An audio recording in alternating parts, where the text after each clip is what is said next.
many hangovers. I'm Dan Bloom, political editor in the UK for Politico. Very pleased to be joined this morning by Gary Smith, the General Secretary of the GMB Union, who does not have a pint, and nor do I, because we've all suffered a bit too much, I think. Have you been to any good parties this conference? I tend not to do them. I've been to too many of these events. Early to bed, early to rise and all that. Okay. I might get along here this evening though. It's the last night. So. What's the favourite thing you've done at conference so far? Have you done any DJing or all that stuff? Oh, gee whiz, too old. That's cringeworthy. No, my favourite conference moment was yesterday. One of our shop stewards, Matt, who's one of the conveners actually at Hinkley Point, introduced the Chancellor, talking about what investment actually means, what it delivers in terms of jobs and opportunity and hope. 1,800 apprentices working on the Hinkley site, and Matt was so proud to introduce the Chancellor, and that's where you see that politics makes a difference. And so it was a hugely emotional day for us yesterday. So it's the PM's speech today. What are you hoping to see from that? What's the number one thing you want him to say? Look, we're in the jobs business as a union.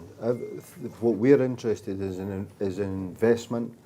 It's about how we're bringing jobs and hope back to working class communities. I want to keep hearing the themes about procurement, buying stuff in the UK. I want to keep hearing themes about how we're going to use the investment that's going into areas like defence and into energy. We want to hear how that is going to benefit communities. I go to Barrow-in-Furness, I can see tangibly that town coming to life because of the investment in defence. There's an old Debenham store which they've turned into a training centre. We're going to put thousands of apprentices through this training centre. Right in the town centre there's going to be a submarine in a training centre, and the community is already coming to life, and we're going to replicate that in Plymouth. I want to see that done in Glasgow and the Upper Clyde. I want to see more done around apprenticeships in areas like Fife. So what I'm interested in is the economy, it's jobs, it's investment, and of course the Labour's really positive agenda on trade union and worker rights. I want to hear how that is, the commitment that is going to get implemented in full, and I hope we'll hear that today. Okay. I want to talk a bit about the hard politics of what's going on here. So the big theme of this conference, right, is that the PM and the Labour Party are deciding to attack Nigel Farage a little bit more, take him on.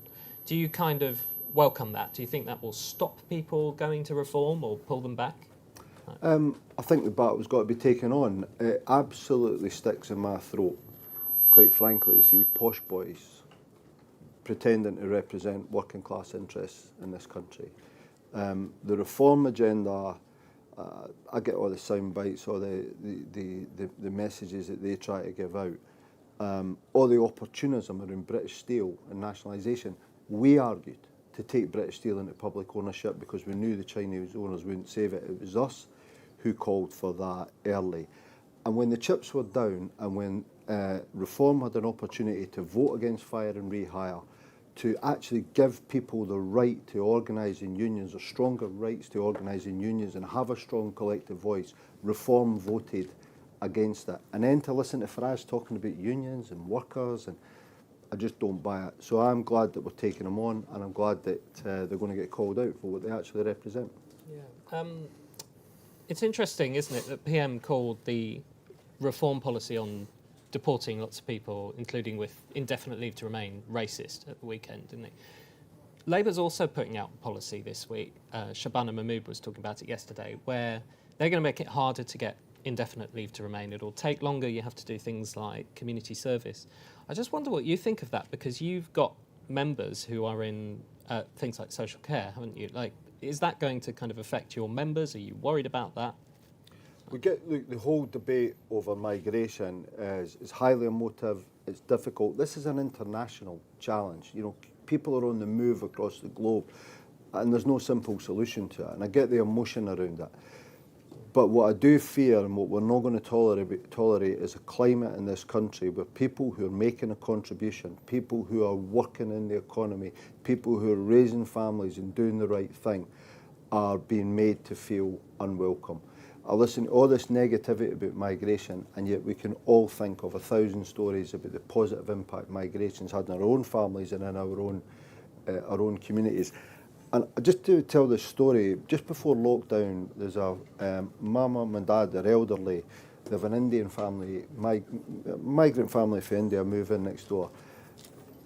The kids are like my mum and dad's surrogate grandchildren. That family fed and looked after my mum and dad all through lockdown. These are the positive stories about migration. A wonderful, beautiful family who every day care for my mum and dad because I can't be there all the time. And I'm not going to tolerate and stand back and tolerate a country where intolerance and racism become somehow legitimised. So I'm not suggesting the PM's, doing intolerance and racism here, but they are setting out a policy to make it harder for people like that to get their ILR. Like, do you think that's an issue? I've not looked at the detail of this.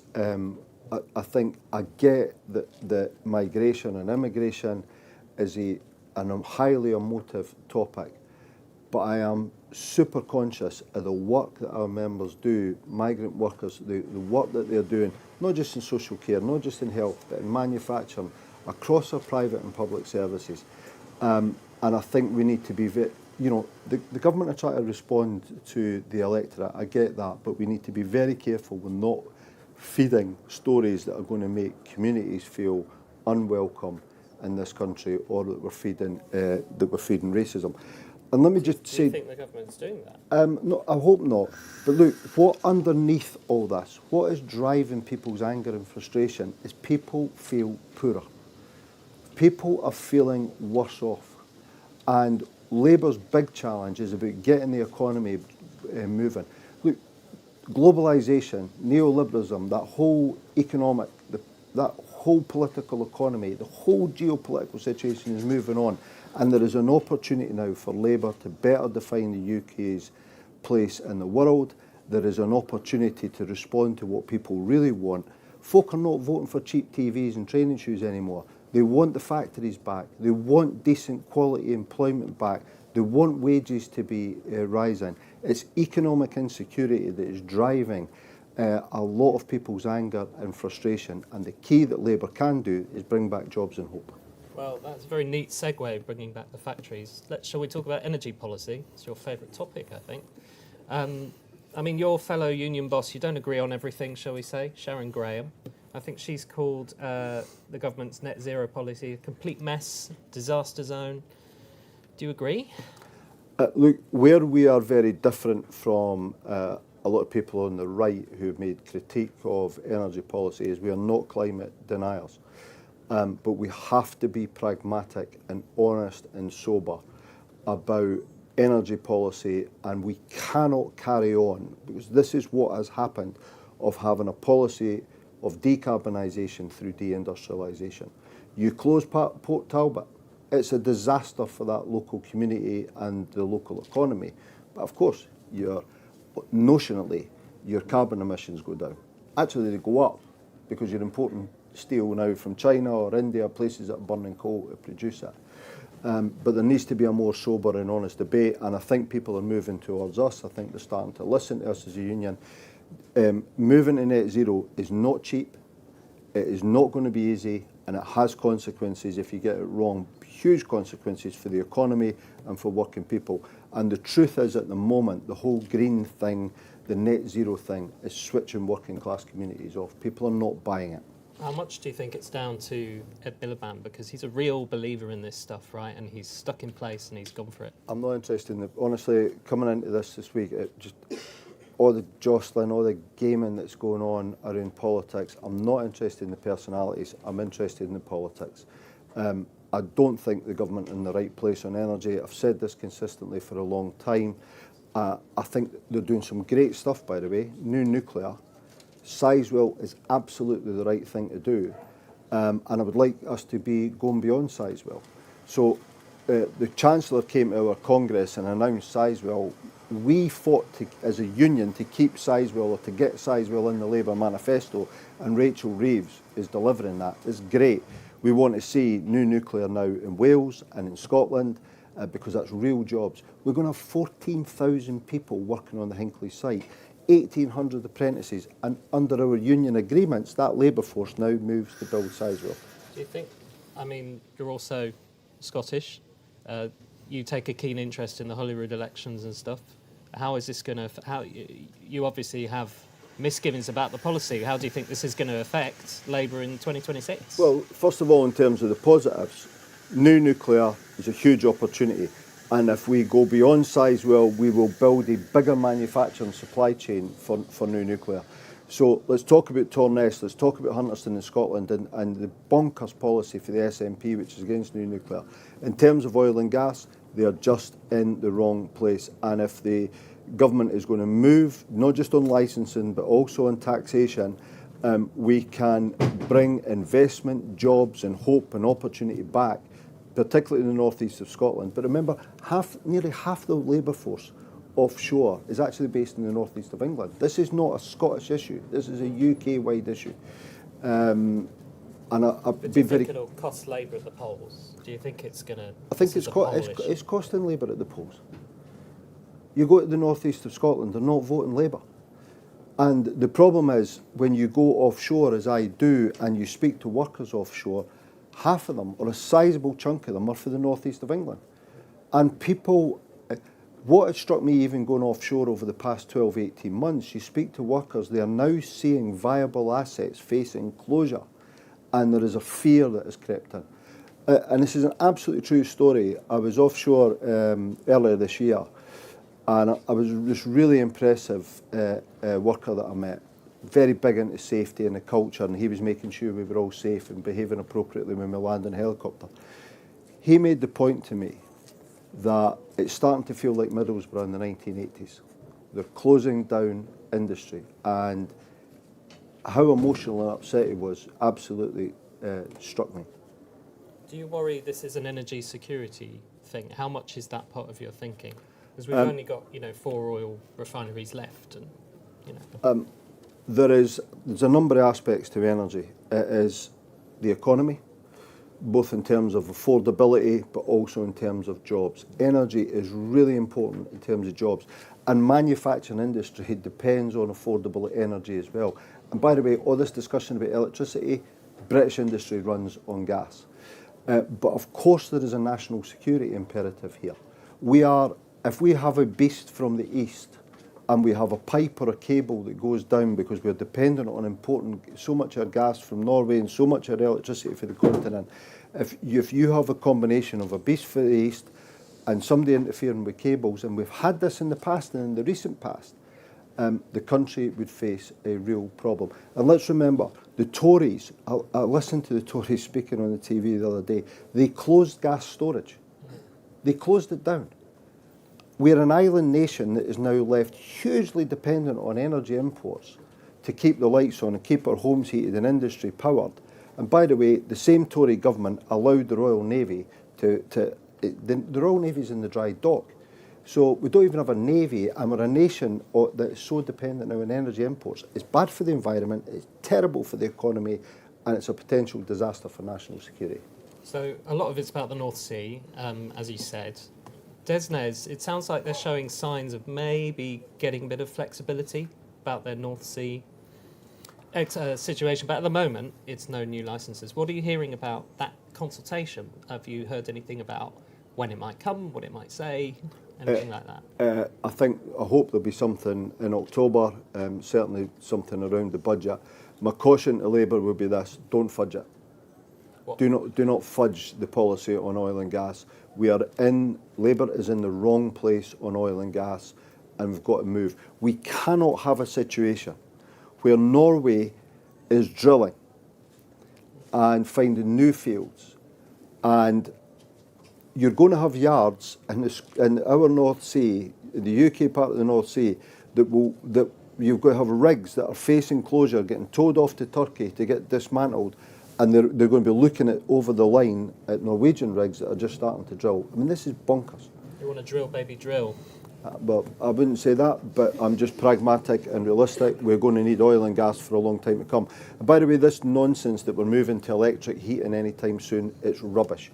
People connecting to the gas grid, the numbers are going up. The AI data centres are going to need gas for energy. That's the truth of the matter. So maybe there's I hope the Desnes team are listening to us more, and I hope, well, if they don't listen to us, they're going to face some harsh realities. So we're also going to get in the autumn some detail on the warm homes plans, spending billions on kind of replacing gas boilers with heat pumps and stuff. Is the workforce there, and how can the government get it there? Are there enough engineers in the country? We're not moving to heat pumps anytime soon. Don't worry about it. What? Who's not having them? You personally, or The whole country? The country. Look at where the heat pumps are being installed. People with second homes in the southwest of England and Tunbridge Wells. No disrespect to people in Tunbridge Wells. I'm not from Tunbridge Wells. No, I know. The idea that we're moving to electric heating and electric solutions is just rubbish. It's not going to happen. The technology will come, but it ain't going to be heat pumps, and they're part of the solution, but that's not going to be done at scale anytime soon. You're going to need a third bedroom in your house for all your kit. You need space outside for your heat pump. You need 15 or 16 grand for your heat pump. It's a huge job, and not every house is going to be compatible with them. And then you've got the problem about energy efficiency in our homes. We are going to be dependent on gas boilers for a very, very long time to come. And I can't emphasise this enough, because I listen to misunderstandings from politicians and rubbish for people in government that somehow gas connections are going down. They're not. More people are connecting to gas. And look at your gas, the price of gas versus electricity. The reason we heat our homes with gas, even though gas prices have gone up, it's still 4 times cheaper than electricity. So the economics of this, the idea that you're going to spend 16 grand on a heat pump, that you're going to put all the storage stuff and all the kit in your spare room if you've got a third bedroom and you've got space in your garden, and then your bills are going to go up, and it's a less efficient form of heating. It's just nonsense. So I want to whip through just a few other things, Sure. and then we're going to go to the roving mic. So, serious point. You were chased through a car park by Sky News at the TUC, and I think you told them that you don't recognise that there's any problem in the union with bullying or cronyism or sexism. The question to you is just, how can you be sure about that? We are a very big and old organisation and institution, and like a lot of institutions, we've let people down and got stuff wrong. The difference with us is we've had the courage to hold a mirror up to ourselves and change and put forward a programme of change. But what I'm not going to do is have us misrepresented as a union either. This is a better union. We had a lot of challenges. I think we've done a lot of things to clean up stuff within the union and speak to this. You know, half our leadership is senior women. Our senior leadership is women now. Speak to them about their experiences. But recently we've made some difficult decisions. I've sacked somebody, and in part, large part of that was about accusations of racism, and I'm not going to apologise for that. Zero tolerance of racism, and I don't care whether you're a man or woman. If you get stuff wrong in our union, you'll be held to account for it. So Sky have obviously done a lot of reporting on this. They've been talking to women in the union who say it's still an ongoing thing. Are you saying that those people are wrong, or that it's just coming from this one person you've mentioned? We have, no, I'm not just saying it's coming from one person. We've had a difficult job. I inherited a really tough situation. My predecessor left under the most difficult circumstances with an independent inquiry into the union. We're doing a big staff survey at the moment. Let's see where we get to with that. But speak to the women in our union. This is a more diverse union. It's a better union. We've done a lot of work on culture. Are we perfect? Absolutely far from it. But recently, I think some of this stuff gets stoked because we have had to take action against people, and I make no apologies for that. The Monaghan report was in 2020, wasn't it? Yeah. And it made a whole load of recommendations. Yeah. Are those all in place now? Are they all No, implemented? no. We've it's interesting. It's 5 years ago. So we've done a lot of work on the Monaghan report. We've just had a review of Monaghan, and we've just started a big piece of work. You don't change a culture through a report. You have to keep working at it, and that's what we're doing, both with our staff and with our lay members in the union. But this is a far from perfect union. I'm far from perfect as a leader. If I get stuff wrong, if we get stuff wrong as a union, we will face into that and deal with it. But it's a far better, stronger, healthier organisation than it was. And actually, we have taken action against individuals, but speak to the people in the union, and I think they would tell you this is a far better union now. All right. We'll move on to, I think there's a General Secretary election coming up soon. Are you planning to run again? Apologies if you've said already. Christina's up for election, Sharon Graham's up for election. I wish them all the best in their campaigns. Our rule book's slightly different. I'll make a decision with our team next year about what we're going to do. Deputy leadership, you've backed Bridget Phillipson, Yeah. I think. I don't mean to be mean to Bridget Phillipson. What are you hoping she will actually achieve in government that she, doesn't already Well, do? first of all, she's 20 odd years as a GMB member. It does count for a bit with us. We like loyalty and we like support and bat up for our own team. Bridget, we have a huge membership in education support, classroom assistants and support staff in education, predominantly women, low-paid women workers. What Labour have committed to do, and Bridget is 100% behind, is bringing in a school support staff negotiating body. So school support staff workers will have a stronger voice in the way that teachers have, and they should have, because the role they play within education. So that has been a big conversation with Bridget. She's very committed to that, and it's about 150,000 of our members that impacts. Over and above that, Bridget's commitment to the New Deal for working people, absolutely fantastic, and I think we share a lot in common in terms of worldview and values around the party. But I'm not going to hide from it. She's 20 plus years in the union. That means something to me. I'll go to some quick fire, Sure. and then I'll go to some roving mites. So, best ever Labour leader? I'll tell you, the greatest ever Labour politician I met was Dennis Healy. I got to spend a few hours with him, and I have never, and instinctively coming from my politics, you kind of had all this, he's the big right-wing bogeyman. I had time on my own with him, and what an incredible character. He served on the beaches of Anzio.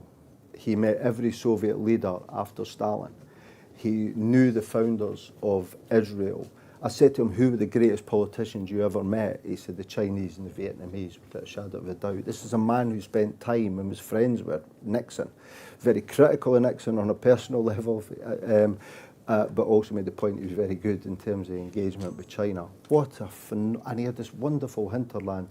And I had the pleasure, I even got to ask him about Spycatcher and the threats of coups against Harold Wilson. It was the most incredible day that I spent with this man, and then sat having a dram with him in his house, which was a lovely way to top it off. So I've been very fortunate to meet Tony Blair. I'm friends with Gordon Brown. I have huge regard, and I like Keir Starmer a lot. But I've got to say, and I've met many politicians, some of whom are real heroes of mine. But if you want that day that will stick with me for the rest of my life, it was with Dennis Healy. Oh, you like this one less. Best Tory politician? No, I'm not even going to mention names because there is one that I quite like. In office now? He's still an MP. I like him, and it's not just because he happens to be Scottish by birth. I do like him, but he did say to me once, I said, look, it's not good for my career to be seen around you. He said, it's not good for my career being seen around you. So we kind of keep a bit of distance. Though I saw him after the general election, and I said to him, look, I'm glad, I wasn't glad that he got elected. I said, but it's interesting to see he's still elected. But I loved saying to him that the GMB group in Parliament is now bigger than the Tory party. Burnham or Starmer? In a word? Starmer.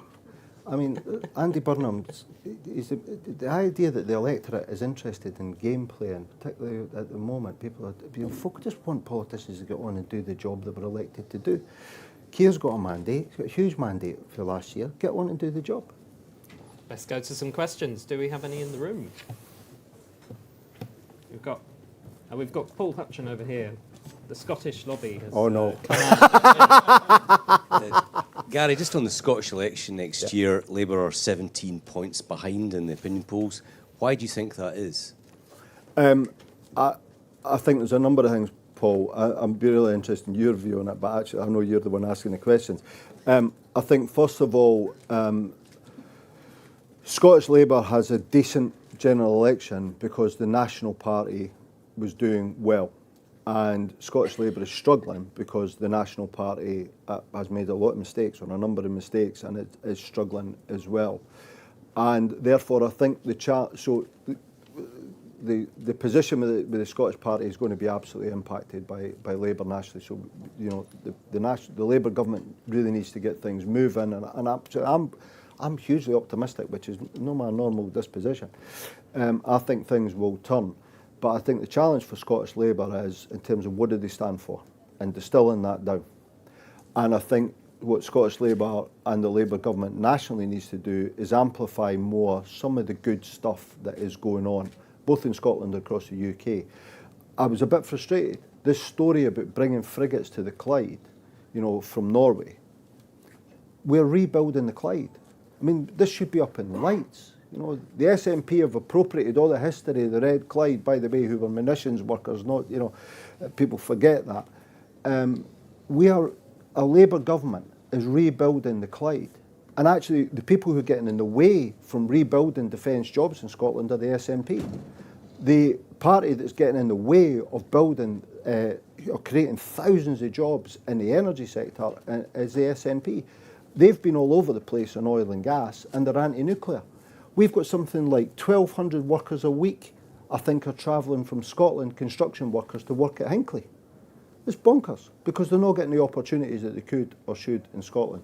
So I think the National Party position is impacting Scottish Labour.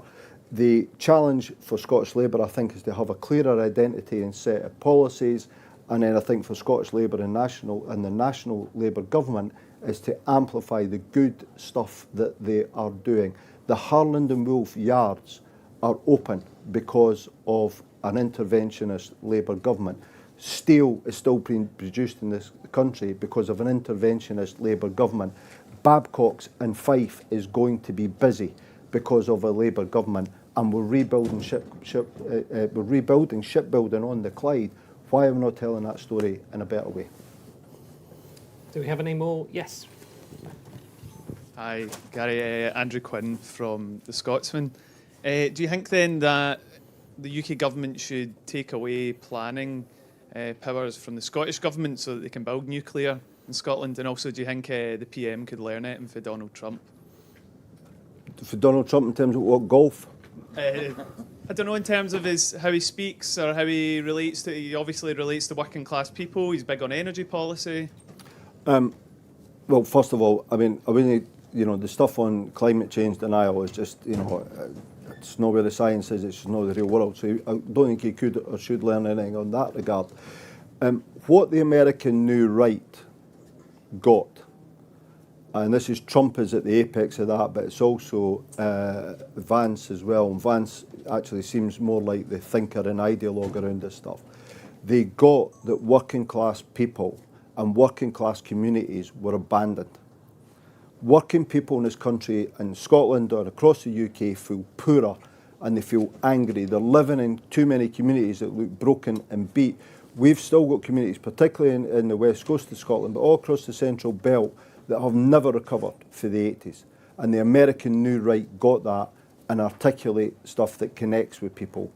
And so there is stuff we need to learn from that, and that is about listening to working class people's concerns. People are not voting for cheap TVs and cheap training shoes anymore, and the whole globalisation agenda. People want jobs back. They want opportunity back. They want their standard of living to be raised again. They want to feel positive and good about stuff. So does the Prime Minister learn a lot from Trump? No. But what we do need to get better is connecting and listening to working class people. Sorry, what was the other bit of the question? Do you think the UK government should take away planning powers from Scottish government? So then we could have nuclear in Scotland if they did that? I think we would then get into a stupid fight about the politics of Scotland versus Westminster, rather than, I think, what we should be doing, or what Labour should be doing, is challenging the SNP's pretty rotten track record on the economy and investment and jobs. And let's just have the straight argument and fight about the realities of new nuclear. The SNP have consistently told us that this renewable stuff was going to bring tens of thousands of jobs and prosperity to Scotland. Where are the jobs? Energy bills have gone through the roof, and the jobs never came. You go to Fife, the NNG wind farm, 10 miles off the coast of Fife. We've got an empty yard sitting in Methil, or nearly empty, saved by a Labour government, the Harland Wolff yard. That wind farm, the Scottish Government goes to court to get that wind farm consented, taken on the RSPB, and then it's going to bring loads of jobs. There's a big campaign to bring it. What happens? As soon as the project's consented and gets the go-ahead, the work gets taken away to Indonesia. And you won't hear Swinney now talking about green jobs in the way that they did, because they've no idea about how they're going to make that happen. So I don't want to get into planning regulation debate with the Scottish Parliament. What we do need to talk about is the SNP's track record, because it's lousy. Well, on that happy note, I'm feeling positive. thank you very much for coming in. We're to time. So thank you, Gary Smith, for giving us your time. Cheers. And hopefully I'll get back this evening. Carry on the conversation. Where are you going back to? Here. Here. Oh, right, here to the pub. Good. Up in the bar's open. You can pull a pint. We are taking a break now, and we'll be back at 12:40 for Lucy Powell, just before the Prime Minister's speech at 2. So join us then. Thanks.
Well, that is our House of Commons division bell. Do you want to take that home, Lucy? Because, you know, as a former... I mean, I don't think I can promise that, actually. But, No, you probably can't promise that. Yeah, We'll as a need former it, won't leader you, of the for- House. Yeah. We are live at the Politico pub. I'm Dan Bloom, the political editor for Politico in the UK, and I'm very pleased to be joined by Lucy Powell, one of the two candidates for deputy leadership, and, of course, former leader of the Commons. Thank you. Thanks for joining. And we've got beer, but I'm afraid it is actually non-alcoholic beer. I can only so- do non-alcoholic these days, but I do Well, like exactly, a non-alcoholic. Well, it is only just past noon, so I'll forgive you for that. Even if it was just past midnight, I'd still be on a non-alcoholic. Sorry, I'm really boring. I've actually stuck on the non-alcoholic and I'm completely knackered still. So, what's the best party you've been to, even sober, at conference? This year, Yeah, what's your favourite thing you've done at conference? well, the only party I've been to was the LGBTQ disco on. Oh yeah, you DJ'd, didn't I you? DJ'd, What's your yeah. song of choice? I had a good set list, yeah. I went sort of bar pop on a Friday night, a bit more vibes. So yeah, Charlie XCX, Lady Gaga, Years and Years, that kind of vibe. Kylie, modern Kylie. I feel quite old and out of touch. You don't know 'cause I who can any. barely- You don't know who I'm Well, talking I think about. I know them all, but I can't. Yeah. I can only name a few. The Charlie kids know. XCX songs. The kids know. Don't worry, Dan. So I want to start with Yeah. an uncharacteristically newsy question for something like this, because overnight Oh, yeah. we've had the Trump Yeah. Gaza plan announced, right? I mean, how do you feel about having sort of, I think as the left has put it, Donald Trump or Tony Blair as the viceroy of Gaza? You know, what do you make of this plan? Well, I mean, I welcome, a peace plan that seems to have widespread support, because I think, that's the most important thing, isn't it? If we can get a peace plan up and running there and end the absolute horror that's going on and begin that journey to rebuilding. So I'm not going to sort of pass judgment on that. I think let's get to a place where we can start getting aid back in, we can stop the killing, we can start sort of rebuilding and free the hostages and all of that. Is, I think that's the most important thing, and it's got widespread support in the region, and that's a remarkable thing. And I think what it shows is that it was always going to take America to lead that, really. Do you think we need to trust the Trump administration on the details of this thing? We should endorse it. I mean, everybody's fully involved, aren't they? The British are fully involved, the Arab countries, the neighbouring countries, people are sort of fully involved with it. So I'm not across all the minutiae of it, but I think we should all be welcoming there being a real viable peace plan on the table, which I hope can come into effect ASAP. Right. Let's talk about the deputy leadership. You've talked about speaking truth to power, ideally in private, right? Striking the balance. Within the Exactly. family. So how much are you kind of planning, if you do win, to really be a critical friend of the government? Is it actually that, some might say that you're saying this because it's what the membership really want to hear at the moment, but actually you might not be lobbing rods the whole time? Were you trying to bring Oasis in with you, some might say there? I thought you were going No, a bit that was an Mancunian. accident. All That right, was an sorry. accident, Sorry, just picking up that. Look, I mean, I think I really want this government to succeed. I think we can be better than what we have been and more successful.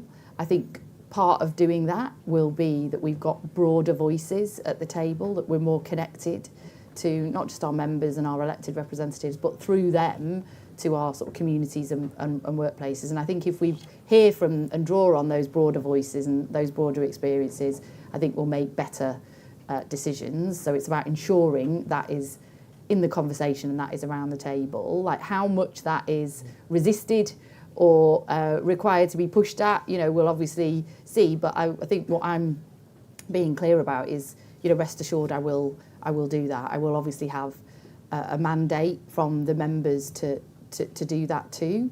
But I also want to help this government with its sort of political strategy and how we're communicating ourselves and seizing back the terms of the debate and the political megaphone, as I've been saying this week as well. So, I'm not afraid to do that. I will absolutely do that. I've been in government for the last 15 months. Obviously, I've served loyally the Labour Party over many years and many different leaders, and I've served Keir loyally too. I'm not here to make life harder and be more difficult. But if that, to make it more successful, if that involves speaking truth to power or having the difficult conversations, they will be had. Yeah, because Angela Rayner was, obviously she was in government, but she was deputy leader, and when it came to the welfare reforms in the summer, she was kind of one of those voices, wasn't she? Kind of inside government, bringing problems with the welfare reforms, as she saw it, to number 10. On welfare particularly, do you see yourself as a sort of, ringleader of the backbenchers if you win this job? I think I've been the shop steward of the backbenchers, and obviously worked with Angela on some of those issues around welfare as well. I have, in effect, one of the reasons I've got so much support from backbench MPs in the nominations phase was because they have seen me as their sort of shop steward in many ways over the last year, and I will continue with that job in a way that is outside of government. So I'm outside of the constraints of government from a sort of collective responsibility point of view, but also from the bureaucracy, from the actual running of a department. I'll be able to do that full time, all the time, and act politically all the time, be in the political conversations, not the governmental kind of conversations. And absolutely, I will bring those concerns to the table. I wouldn't say ringleader because that's a slightly different thing, isn't it? A bit more loaded. Yes. You've said you won't accept a cabinet post No. if you get this job. Be slightly mean. What some people say about this deputy leadership contest is that that's the only difference really between you and Bridget Phillipson. Are they right? Well, it's definitely not the only difference, but I think it speaks to bigger differences in that sense, because for me it's really important to be outside the cabinet. This is a party job. This is not an advert for Deputy Prime Minister. David Lammy is the Deputy Prime Minister. So this is not a government job. This is a party job that is given to you by party members, and that brings with it a power, a responsibility, a style and approach about how you're going to do it. And I think I could be a lot more effective doing that outside of cabinet. Is the first point. And I think that we, drawing on the broader talents and voices in our movement, which I can bring to the table more clearly. I've shown that, in terms of my own approach, my own politics. But also I take a different approach, I think, when it comes to sort of political strategy. I feel like we've been very tactical. We're sort of tacking one way, tacking another. We're trying to sort of out-reform. We keep going on about reform all the time. And I'm really clear that we have got to be a lot clearer about what we're doing in order to rebuild our voter coalition. We've been losing a lot of votes the other way as well, more votes, in fact, than we've been losing to reform. I want to reunite our voter coalition around an agenda of what we think is really wrong with this country and how we are fixing it. And I think that's quite a big difference. You talk about out-reforming reform. Is the indefinite leave to remain policy of the government, is that a problem? Well, all of those things. I think we're pleasing no one by, on one side trying to sort of, out-reform, and then on the other side we're kind of losing our progressive voters to the left, and that you see that in the polling figures, don't you, and what's happening around the country in by-elections and other things. And I think part of that is that we, as the government, as the Labour Party, and as the government, we should be a lot clearer about setting the terms of the debate. Nigel Farage wants you to think that everything that's wrong with this country is as a result of immigration. I fundamentally reject that. We've got to tackle immigration, and I support Shabana in doing that. We've got to tackle some of the concerns people have. But we have to tell a much, much clearer story about why people are feeling worse and worse off, why they've got less and less security in their job, in their housing, in their lives. It's not because of immigration, it's because we've got a country and an economy that doesn't work for ordinary people. Trickle-down economics, the economic model just hasn't worked. So we need to completely rewire that. And I think we need to make a much stronger pitch for wrestling back that megaphone to set the terms of the debate. And I think that's quite a big difference between what I'm saying and what Bridget's saying. Well, you've said, like the PM has, that some of Nigel Farage's policies are racist. Is Nigel Farage racist, in your opinion? I don't think Nigel Farage is racist particularly, but he's obviously, some of his policies I think are so. But I think look, that's, again, you know, I think we can all just talk about Nigel Farage too much. I'm more interested about what we're doing and how we're going to change the country for ordinary people and how we're going to set the terms of the debate and not just keep going on about Nigel Farage. I'll go back to this comparison one more time. Bridget, your rival, colleague, etc., put up a post yesterday saying that she would be Labour's heart and soul in government. You'll be, well, she didn't say you, but she said, I'm the alternative to distractions, infighting and noise. Which one are you? Distractions, infighting, noise, all three? Look, you know, I think that was quite an ill-advised post of hers, to be honest. Look, debate is not dissent. You know, I think it's perfectly reasonable, and actually it was one of the reasons that I stood in this contest. People want to have a debate about whether we can be better than we are currently being. If people think everything's going great and swimmingly, don't vote for me. But if you think we need a course correction and we can be a better version of ourselves by including more voices, by being better connected to our communities, and by telling a much clearer narrative about our purpose and our motives and our authentic selves, then vote for me. But you know, I don't think that I'm a divisive person in any way, shape or form. I've been a loyal person for a long time, but I am someone who is impatient to improve things and make things better. And I think having someone, I think there's a real virtue now. I'm value added is what I keep saying, you know what I mean? You've got the cabinet, people have got their cabinet positions. I'm value added. I'm a political person sitting alongside cabinet with a mandate from the membership, the choice of the membership, but who can really build up the infrastructure of the party, can be that political voice full time all the time and get the politics back in the conversation. And that's a value added thing, no? Can I just ask, would you have still run if you hadn't been moved out in the reshuffle? I don't know. It's hard to know. I mean, it morphed, you know. I did have sort of 24 hours there where I was thinking about booking a holiday, and then I kind of wasn't. But yeah, I mean, I honestly, I was completely overwhelmed that weekend with just hundreds of really, really lovely messages from people about how important I had been to them this year as backbenchers and how sorry they were. And that quickly morphed from those messages into, will you stand, will you stand, will you stand? So that's kind of how I arrived at it. It wasn't like I suddenly thought, aha, this is what I'm going to do. It was an evolution. I want to take you back to the past for a minute. Mm-hmm. You were part of Labour Together doing the election review kind of 5 years ago. Yeah. Did you have any inkling then that they were this secretive cabal trying to get one faction of Labour into Downing Street? No. I don't think... I mean, obviously Lisa Nandy was very involved in Labour Together at the time that I was as well. And as I remember, she stood against Keir in that same leadership election. But look, I did a really big piece of work with Labour Together, which I'm really proud of, and actually stands the test of time. And that's what I want to build on, actually, in this job, because what we did then was we did this deep dive and why we lost in 2019 and how we needed to rebuild. And in that report, there's a whole chapter on political strategy and reuniting the voter coalition, because we'd lost the red wall, we'd lost voters to the left, and what it was that united them.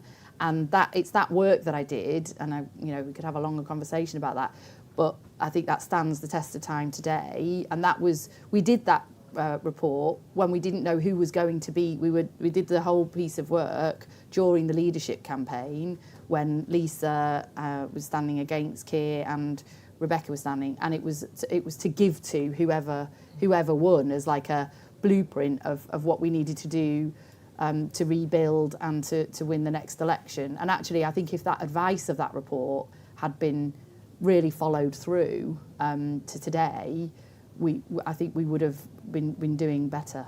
I guess the point, right, is that it's become quite clear after the fact that a lot of people behind it were organising in a much more focused way, right? So the question is really like, do you think that it changed after you were doing it, or do you think that part of the aim was sort of kept hidden from you and some other people? Well, what I remember from the time, I mean, we had this big commission. It was me, Ed Miliband, Shabana Mahmood were the main politicians, and then we had a commission of people from the left. We had Unite were involved. We had Ellie May O'Hagan, who was brilliant on that commission. We had people from the right of the party and other people in between. The 15 of us sort of working on this piece of work for about 5 or 6 months, of which most of that time was when the leadership contest was happening, and Labour Together was supporting us at that time. Morgan was already working, I think, then for Keir, this was an independent piece of work, bringing together people who were backing Becky, people who were backing Lisa, people who were backing Keir, and none in between, to make sure that we really kind of learnt the lessons, and we had this blueprint of the political strategy that we needed to deploy after whoever had won. So that it was never a feature for me or any of us, I don't think. And as I say, with Ed Miliband, Shabana Mahmood and me and all of those other people, I don't think you could have pinned any one leader on any of us at that point. I won't bang on about them forever, but just one more. There's been obviously this stuff about the donations that were declared late to the Electoral Commission. Electoral Commission has said that, from the evidence at the time, they don't need to launch further investigation. Do you think that's it, case closed, or do you think you'd welcome a further look? No, I think that's I want to take you even further back in time. Oh God, I think right, we're you going worked now. in Millbank on the 97 election campaign, is that right? Just forget. As a volunteer. Yeah, of course. But then you went to work in Parliament, didn't you? And yeah. I just forget for a moment, like the economy, the social fabric, like the actual what society looks like. What's the biggest difference between like the government in 1998 and the government now, like how it's all working? Well, I mean, there obviously are many more challenges and difficulty, but I mean, I was like 23 or something then when I started. I think it was 22 when I was at Millbank, and then 23 when I was a kind of working in Parliament. I wasn't trying to shame you on the. No, it was a long time ago, and I'm an old person. But what I remember about that time was for quite a while in the early years of the new Labour government. I mean, it was still really fresh and amazing, and there was lots going on. It was like working in Parliament then was like Freshers' Week every week for about 3 years, like discovering the bars, and it was all buzzy and exciting, and felt like a sea change. Is it buzzy and exciting and I think fresh it's and amazing now? It's not been quite the same vibes, no. Okay. Do you think that Tony Blair had more of a sense of like direction and what he wanted to do in, say, 1998 than the government does now, or do you think it's... I mean, yeah, probably, but times were very different. I mean, politics was very, very different then.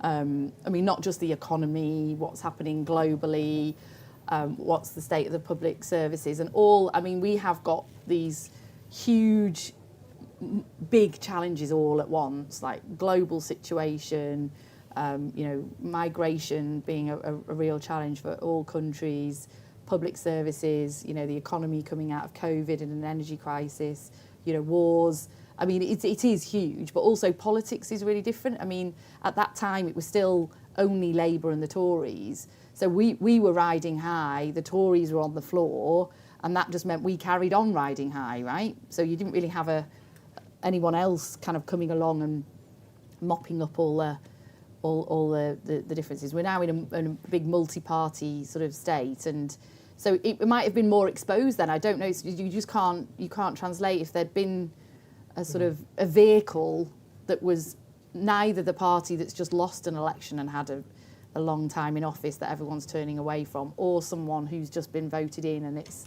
maybe not quite. If everyone else had somewhere else to go, it might have been quite different. Just about the multi-party thing. Do you think is electoral reform a thing that you would support? I don't know if you've been asked this already. Yeah, every Labour Party meeting ever. I mean, look, to PR or to something else. I mean, I very strongly support the constituency link, because I think that is a really fundamental part of our representative democracy. But I supported the referendum for AV in the past. It's something that I've supported, but I just don't think it's a priority right now. I mean, parliamentary time is a very finite, short resource. Bandwidth of doing stuff in government, and I think we are under such pressure, rightly so, to show people that progressive mainstream politics can actually change people's lives for the better.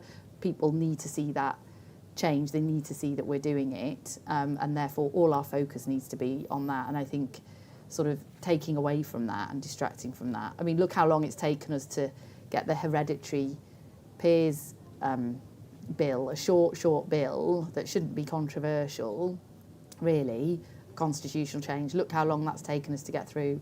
We've got a big elections bill coming up soon, which will do some big things like votes at 16 and make voter registration a lot easier and get more people onto voting. That's going to take ages. So you've only got a certain amount of bandwidth you can do. I'm going to go to some quick fire and then I'm going to pass the microphone around the room Blimey. quickly. It's like doing Nick Robinson, this. Yeah. Best Labour leader, Oh, in a word. well, how can you make me do that? Well, obviously I work for Ed, so but I grew up with Neil Kinnock, who's, a hero. Yeah, they're all good. I'm going to steal the mum's net question. Biscuit. All right. Favourite biscuit? You done that one before? Yes, it sort of changes with time. Do you know what? At the moment, I quite like a short crust. What do you call them? Shortbread. Yeah, shortbread. Morgan McSweeney or Sue Gray? Oh, don't make me do that. I'm not doing that. Andy Burnham or Angela Rayner? Oh, don't make me do that either. Okay, I'll go for one last one. Yeah. You told Peston last night that you really hope that Keir Starmer will lead Labour into the next election. Yeah. Do you think that he definitely will? Oh, I haven't got a crystal ball either. All right. Honestly. Sorry, those are all really mean. So let's go for some questions around the room. That's mean. You could ask me like Oasis or Blur, or like Man City, Well, I know Man what United, or something. I know you know what what I you'll mean? say to Oasis or yeah, Blur. Well, I exactly. assume. Yeah, right? yeah, Blur, right? yeah. Yeah. Okay. Right. Let's go to some questions in the room. Has anyone got? Yes. Yeah. Thank you both. Keir Starmer has said in the past that he's not an ideological politician. Do you think that's to blame for the government's lack of direction and their inability to withstand criticism and bad poll ratings?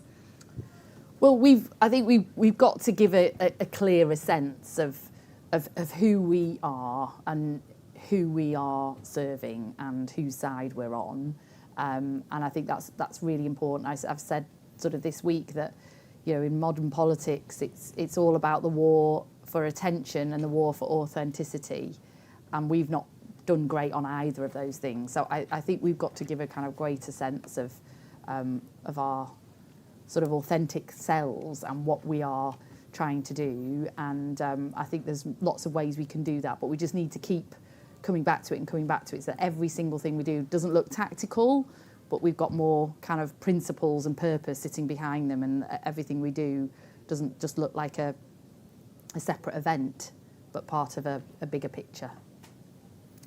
Any more? I thought this chap had his hand up here. Yeah.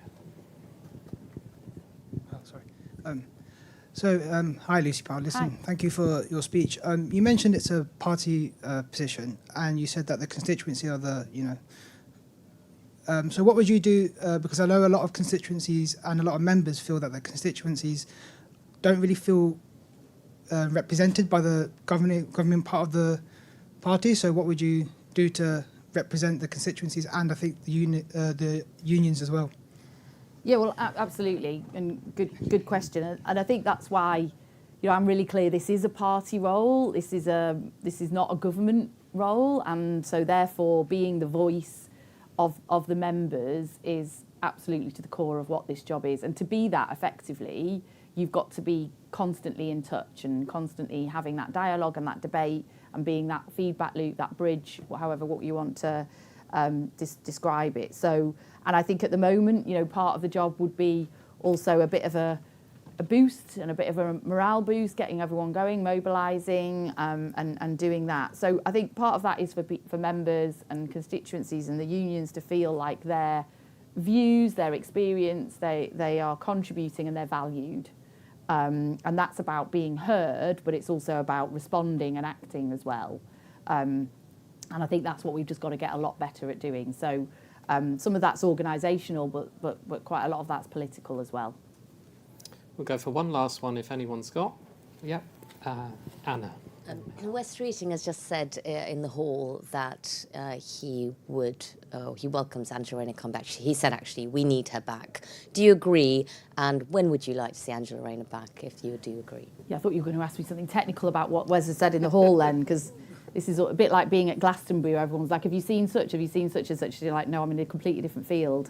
But anyway, yeah, I mean, look, Angela is a good dear friend of mine, and it's a huge loss to the Labour Party and to the government that she's had to step down, let's be honest. I definitely think she can come back and be back, and she's got a huge amount to offer when she does, and she should absolutely come. I mean, she's still an MP, she's still a leading figure, and I think that, you know, look, what happened to her, she didn't act in bad faith. She got something wrong, but she wasn't acting in bad faith. And so I think there's absolutely a route for her to be back, and let's see what form that takes. I'm sure it won't be too long before she's, you know, making some of her views known, and I'm sure she'll enjoy some of the freedom that comes from not being in government as well. So.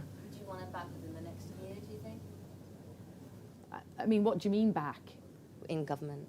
Well, I mean, that's up to her. I don't know if that's what she wants to do, but she will make her voice heard. I can be sure of that.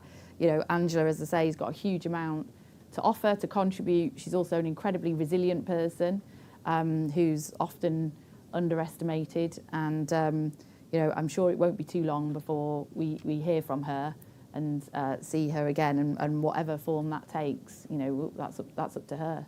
That's really interesting. Have you spoken to her at all in the last, you know, couple of weeks? A bit. Yeah, it sounded like you were talking about something she might do. Oh but, no, I'm not. Yeah. I'm not here to sort of plot her, but I just think, you know, she's got a lot to say, and I want to hear from her. All I'm right. sure we all do. On that note, thank you very much Yeah. for joining us. We're to time, but really appreciate you coming in and having a fake beer with Yeah, me. So it's not cheers. that fake. Yeah. Also, I need to know, was it Man United or Man City? Because I've got no idea. Obviously, Man City. Okay, season fine. to go. I have no idea. That's Oh, Boo. Man All right, United fans, they get everywhere outside of Manchester. Thank you very much. We'll switch the feed off in a moment, and then we're going to be coming back at 3:30 with Steve Reed, who I'm going to be talking to again, and then I'm done for conference, so that is fantastic. Thank you very much for coming in. Great, no problem. Thank you.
Okay, everyone, thank you very much for coming. We are live in the Politico pub. I'm Dan Bloom, political editor in the UK for Politico, and I'm very happy to be joined by Steve Reed, the new Housing, Communities and Local Government Hello, Dan. It's Secretary. nice to be with you in your lovely pub. Thank you very much. And you've got beer. Is it real beer, fake beer? I'm not sure. Shall I just drink it and find out? Yeah, I think that's best. Cheers. Thanks. If I start burbling, you know it's a high alcohol one. I burbled already. One sip. That is Right. a good start. Yeah. So, it's just been the PM's speech, so I might as well Yeah. ask about that. He's done his Gordon Brown-style list of achievements already. It's So he should. Wow. I think it's very important that we outline what the government is achieving. I sometimes think if we're not confident about telling our own story, who else is going to tell our own story? And there are things to point to already. People want to see more change, but what the Prime Minister was outlining, and I thought very powerfully there, very very clearly, was his vision of national renewal of a country which has a place for everyone in it. And he was talking about things like how we bring tech into renewing the National Health Service, for instance, so you can, on a laptop like that one in front of you, be seeing if you had something wrong with your eye, the country's leading eye specialist, rather than having to travel sometimes hundreds of miles to see somebody at great inconvenience to yourself. Now, that's a good thing, but he was contrasting that, because politics is about choices, with what Farage's party is offering, which is more decline, because he doesn't actually have any proposals about fixing anything, and division, because their proposals to deport people who have been settled here for a long time would actually remove a lot of the people who work in our National Health Service. So people will have a choice at the next general election, and Labour is offering a very positive vision for our country, renewal of our public services, money in people's pockets, and a place for everybody as we bring this country back together. Yeah, so he called reform, enemies of national renewal and that stuff. And it interested me that he talked about reform crossing a moral line, and he called the policies racist on the weekend. Has Labour kind of moved a bit on this? Are you sort of all Liberals now, or is this more of an electoral strategy? Politics is about choices. And if we don't explain to the voters what the choices are, what Farage really represents, then it will be blurred to people what happens. So I think we have to be absolutely clear that Farage's party has no answers. They seek to exploit division. Now, we know there are problems with our country that we need to fix, but when Farage sees a division, he shoves a stick in there and seeks to make it wider. When we see a division, we try to work out how we can bridge that. And I thought what was really lovely was having some people sat in the front row, that young woman who had set up a football team because there wasn't one in her school, the young man that fundraised to rebuild a library after it got burnt down. Those little things really matter, because it's what you see on your doorstep in your own community that makes you feel a certain way about who you are and what your country is like. And we need to back people like that while also doing the big stuff like investing in a digitised NHS. You really like my laptop, don't you? I love a laptop. I want to ask you about just one live news story before we get to talking about housing and your brief and all the rest of it. There's been this plan emerged overnight, Donald Trump's plan for Gaza, etc. What do you think of it? Is it wise for us to sort of sit back and let Donald Trump or Tony Blair be Viceroy of Gaza, as the left have called it? We absolutely need a viable peace plan for Gaza. Nobody wants to see what's happening there continue. There's been far too much loss of life, far too much suffering, far too much destruction. And if this is a peace plan that can genuinely secure the release of the Israeli hostages, get aid and support into the people of Gaza, end the war and then start the process of rebuilding, then that is to be welcomed. It seems to have a high degree of support from other world leaders, from leaders in the Arab nations around Israel. That's going to be very important in making it stick and making it work. But I hope with all my heart that what we're seeing now is the beginning of the end of that horrific war in that part of the world. There's been some suggestions and reporting by Bloomberg today that some of your cabinet colleagues are not very happy about this plan, or are a bit worried about the sort of effect of supporting a plan that involves sort of Tony Blair in the Middle East. Have you heard of that? Are you worried about that? No, I haven't picked up any of that. You need individuals involved in this who have the respect and support both of the Arab nations around Israel and of the United States. Now, whoever, it's going to be a relatively small pool of people to draw from to find people who can do all of that. So, I don't know to what extent Tony Blair has been involved in that or will be involved in it, but we need to make sure that we get people that can guarantee that this peace plan, if it's viable, can stick. Have you got one of your hats with you? Do you want to put it on? Has anyone got a Build Baby Build hat? They Let's talk are the about merch them. of conference, and I'm very happy to put the hat on. We'll for talk you. about them in I the did have meantime. some, but I had one with me for Keir's speech, but I just bumped into the Japanese ambassador. And you gave it to him? Now he's got it. Yeah. But everyone sees them, wants them. They've been a bit of a sensation, I have to say. Are you aping Donald Trump then? No, it's not. It's we're taking red caps back for the people, clearly. But what it was about, Build Baby Build. It's a brash slogan. It was intended to get people's attention, but behind it there's a really, really serious message.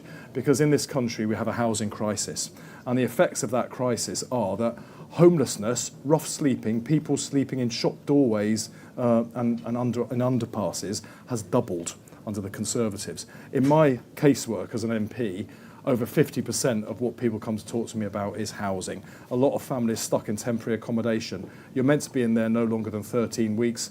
I've seen families stuck in it for years. And that often means the kids don't even have their own bedroom. They don't even have their own bed to sleep in. Parents sleeping on a sofa in a single room where all of their living takes place. What damage is that doing to young people growing up? And yet that has doubled under the Conservatives. Rents have gone up 50%, while wages flatlined for a decade. So that's eating into people's take-home income and their ability to go out and enjoy their lives. And young people, I see a lot of young people in the room, in the pub here, can't get that first foot on the housing ladder and make the dream of home ownership come true. Now, why did my generation get chances that are denied to this new generation? Now, that might be fine for the Tories who don't care, but it's not fine for us. So, Build Baby Build means getting Britain building again so we can tackle the moral stain of people sleeping out on the streets, but also open up the dream of home ownership to people in this country that want to participate in it and want to see that dream come true for them. I'll get to the housing in just a second, but on the strategy, do you think, or you clearly seem to think, there's something to learn from MAGA campaigning here, from Trump's, the way he presents himself? Because the big red hats, I mean, it's unmistakable. Yeah, right? What I think is that we need to be able to communicate in bold colours, broad brush. Red colours. Red colours. hats. Well, red is the colour of the Labour Party, as well as the Republicans of the United States. But red is our colour, and we need to be painting in bold colours. So, Build Baby Build was intended to get a bit of cut through. It's a bit of fun as well. The run up to conference didn't feel that happy. There were some difficult things going on. We wanted to give people a lift, but I wanted to communicate something serious, but in a way that got cut through. So I think it did get cut through. I've been here, so I haven't been watching the media all the time, but people have been sending me clips and videos and images. So it's has cut through a bit. But if people are left with the impression that here's a Labour government, they want to build homes, that's going to give me a chance to make my dreams come true. Just outside this morning, I was waiting outside my hotel, which is outside the zone, and an exhibitor came past, so not a Labour Party member, and said to me, I really like the Build Baby Build thing because I want to own my own home, and so far I haven't been able to. So people are understanding it to communicate what I want to communicate, and I think sometimes we're a bit processy about how we communicate. Sometimes it's not crystal clear what we're trying to do, but you need the big broad message as well as the more detail comes underneath it. Is it? A lot of MPs say that this sort of processy thing in communication is a number 10 problem. Do you agree with that? No, I think it's that communication is changing rapidly because of digital media, and the party can be really good at it. In the general election, we had some fantastic digital comms. I was the Shadow Environment Secretary and then became the Environment Secretary, and they had some pretty eye-catching graphics about sewage in the water. I won't describe them, but they did carry the message very, very clearly. And I think when you go into government, when you've got the we had a 24 our news media for a while now, but now it's constant. It's on your phone, it's on your device. We need to be able to communicate almost in the same way that we campaigned, but we need to make it more permanent. And I think with digital media, that probably means more visual, more short form, more eye-catching than we've done it before. You don't have to say everything in each communication, but you've got to add something each time you're communicating. And I think we need to be better at that while we're in government, in the same way that I thought did an excellent job in the campaign. I want to ask you about new towns. So you've announced this week, obviously government wants to build 12, and you've announced that 3 will start by 2029. Yeah.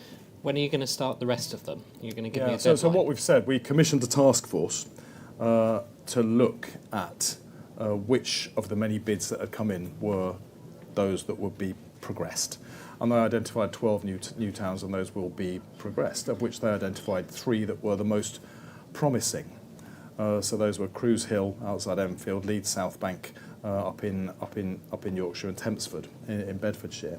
Well remembered. Yep. Huh? Well remembered. Yeah, that's good, isn't it? Despite having had a bit of beer, but they're going to be very, very important. But they're the most promising.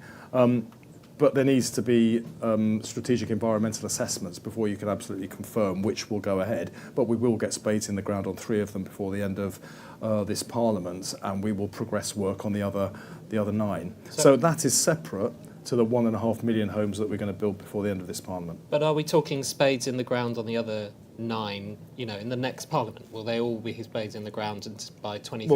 Well, we need to do the work to give a timeline to all of them. What I can say is we'll have spades in the ground for at least 3 for this Parliament. Building a whole new town isn't just like building 50 new homes.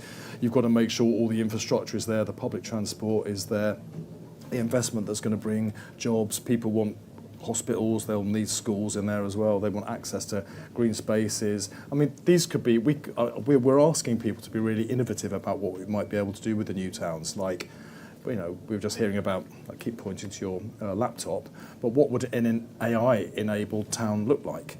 How could we make people's lives easier by putting AI at the centre of how we build it and how people can access information and public services? We need people to be really creative as we're working forwards to what these places will be like. What's an AI-enabled town? I don't know. Can That's you why I'm explain for the room? expecting people to be creative about it. But we've got a lot of technology that is coming through. We're going to be building data centres and gigafactories all over the country. Technology does things that I never present myself as a tech guy. I have problems dealing with the multiple devices I already have, but people that are working in this area will know you can change the way that transport happens, how food is delivered to your home. You can have smart fridges.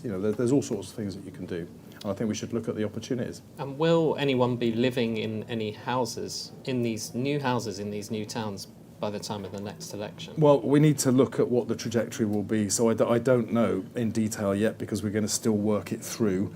We'll confirm the initial 3 in the spring, and then we'll get more detailed plans. So we'll need to work that through. All I can give you is a guess, so I won't do that. We will progress them as quickly as we can. I want to ask something that a few people have brought up with me, right? So MHCLG, big fan of devolution. There's lots of Labour devolution plans. At the same time, you've got Reform kind of marching and taking control of councils and stuff. Yeah. Do you really want to be deep in your soul devolving lots of powers to reform councils that Prime Minister has just basically said are the enemy? Well, one of the problems with the UK is we have very, very deep and profound regional inequalities.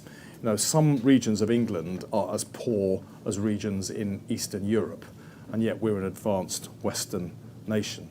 We can't continue like that. It's pulling the country apart. And we need to equalise the economy, and that requires us to equalise power. Get power out of Whitehall. We're massively over-centralised. Get it into the regions. And then, as you saw with our Pride in Place funding, we're looking to give power directly to communities, not to politicians at all, but directly to communities as well. Now, you can't say you're in favour of devolution and localism, but only when Labour is in power. That would be ludicrous, because it's up to people to elect who they want to elect. I think the opportunity will be, as more power goes to regions, as we have more mayors, even directly to communities, where there is a reform there, people will see more clearly what reform are really about. And if reform are not delivering the change people want to see, if they're not building the homes, if they're not improving the local public services, people are far less likely to use their vote in a local or regional election as a protest vote against the party in power nationally, because they will know that it makes a real impact in their lives. So I think, we will devolve power, but where reform are elected, we will hold them to account for their failures, and then the electorate will have a choice. How much was the pride of place stuff that you brought up a you and Morgan McSweeney thing? Because you go back years and years on this stuff. Yeah, we go back don't you? years and years, and like he was my campaign's organiser when we were campaigning to win Lambeth back in 2006. Now, we won that year in a very bad year for Labour, but we won by a landslide when we lost a lot of other councils, and then he was my chief of staff as we were running the council. And one of the things that we did was look at how you can give more power directly to people that use services, or to communities and people living in their own neighbourhoods.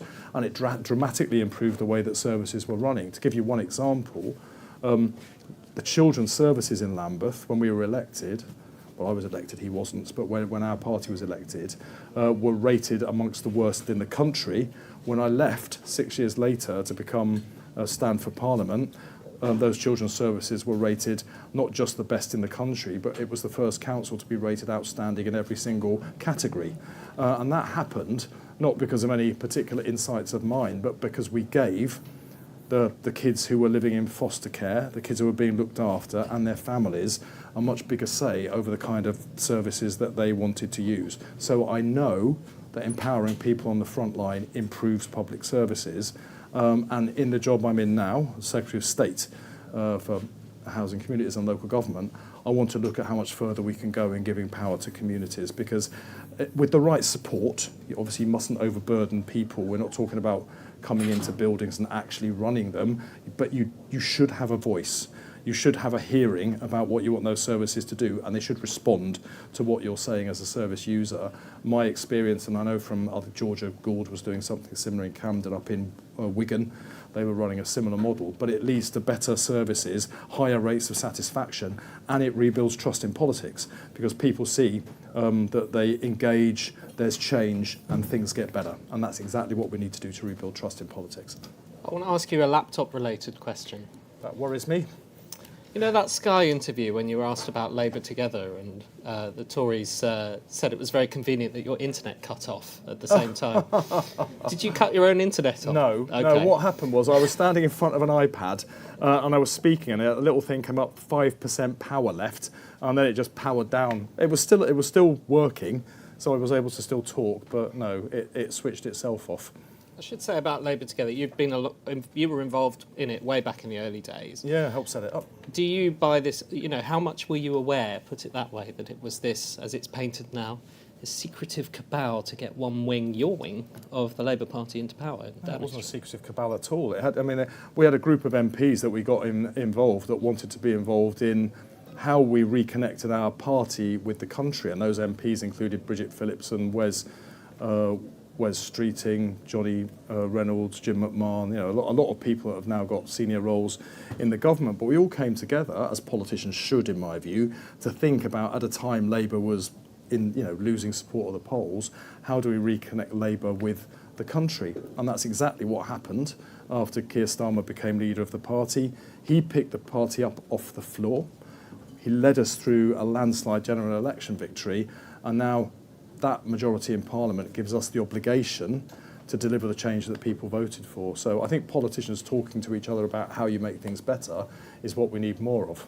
On the donations thing specifically, so the Electoral Commission has said they're not taking this any further. Yeah. There is a book by a journalist called Paul Holden that's coming out soon where, he's claiming there's more about it in there. Yeah. You were obviously involved in this organisation. I mean, you were mentioned very, very briefly in passing in one of these letters that, legal letters, just saying you didn't know that meetings were minuted or whatever.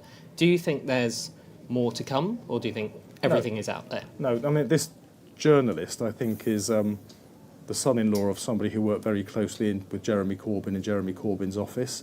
And if you read the book, it's trying to whitewash the anti-Semitism scandal that happened under Jeremy Corbyn, so you can draw your own conclusions about why they've written what they've written.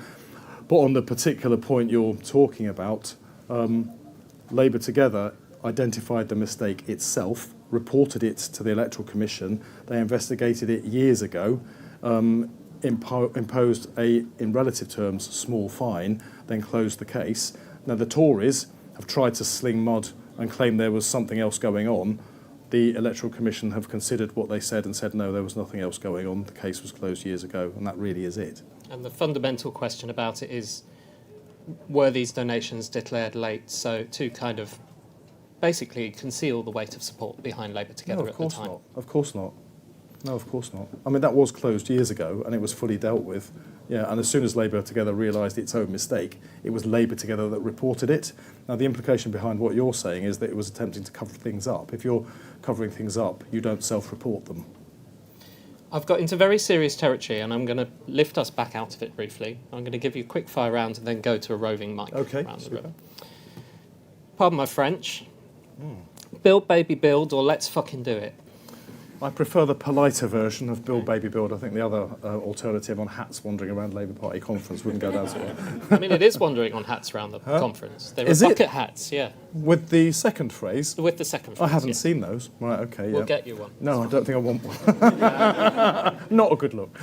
Newts or bats, which one would you rather club to death with your bare fists? I'm not in favour of clubbing any animals to death. I'd rather that we built train lines around where they're living rather than realising after you've wasted £100 million that you made a mistake. Greens or Reform, which would you rather have to spend an evening in the pub with? Oh, God. I think I would give up alcohol. Keir Starmer or Morgan McSweeney? Morgan's been one of my closest friends for 25 years. I'll let that sit there. Thank you. Roving Mike, who would like a question? We've got one over here, sir. Thank you. Hi, Steve. It's Adam Raw from the National Trust. Hello. You talked a little bit about your time as Environment Secretary. What would you say your legacy is as Environment Secretary? What are you most proud of doing? And what will you take forward from that time into your new role at Housing? Well, we were focusing very much on what we could do to help nature to recover. I mean, a relatively small thing we've done, but I think it's great for organisations like the National Trust, is we've allowed you and things like the RSPB to consent your own applications on the grounds that, environmental applications, on the grounds that you're not going to harm the environment. Your organisation's the public trust to look after it. So by consenting organisations like yours, we take 40% of applications out of the pipeline, and then the commercial applications that need looking into can be dealt with much faster. So I think that's a very good reform. But perhaps a bigger one that will have a big impact on this country is the Land Use Framework and the Nature Restoration Fund. The Land Use Framework gives us information at a very granular level about the best way to use particular pieces of land in the country, because as a relatively small country with a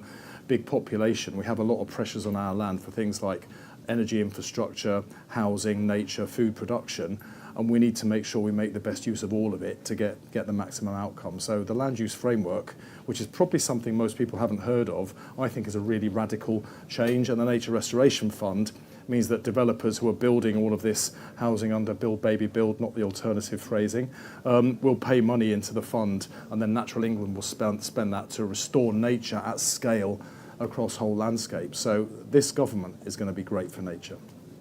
Any more questions? Okay.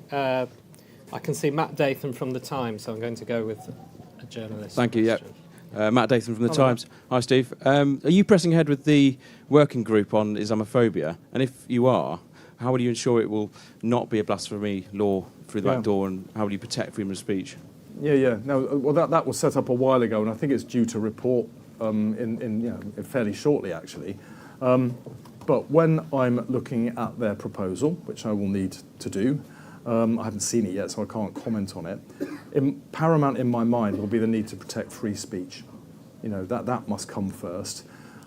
We won't allow the introduction of blasphemy laws by the back door. As a country, we spent centuries really overcoming that kind of thing, and that won't be coming back in. Nobody has the right not to be offended, and people should have the right to criticise or even mock religion or even individual religions. So for me, free speech is very, very important, but I don't want to see the kind of, aggressive incitements to violence and hatred against individual communities. So let's see what it looks like, and we'll take it from there. Is there any scenario where you can see that it would not be blasphemy law? Is there any scenario where you can see that it would not be blasphemy Well, law? let's see what it looks like. But I told you what I'm going to measure it against, and that's what I'll do.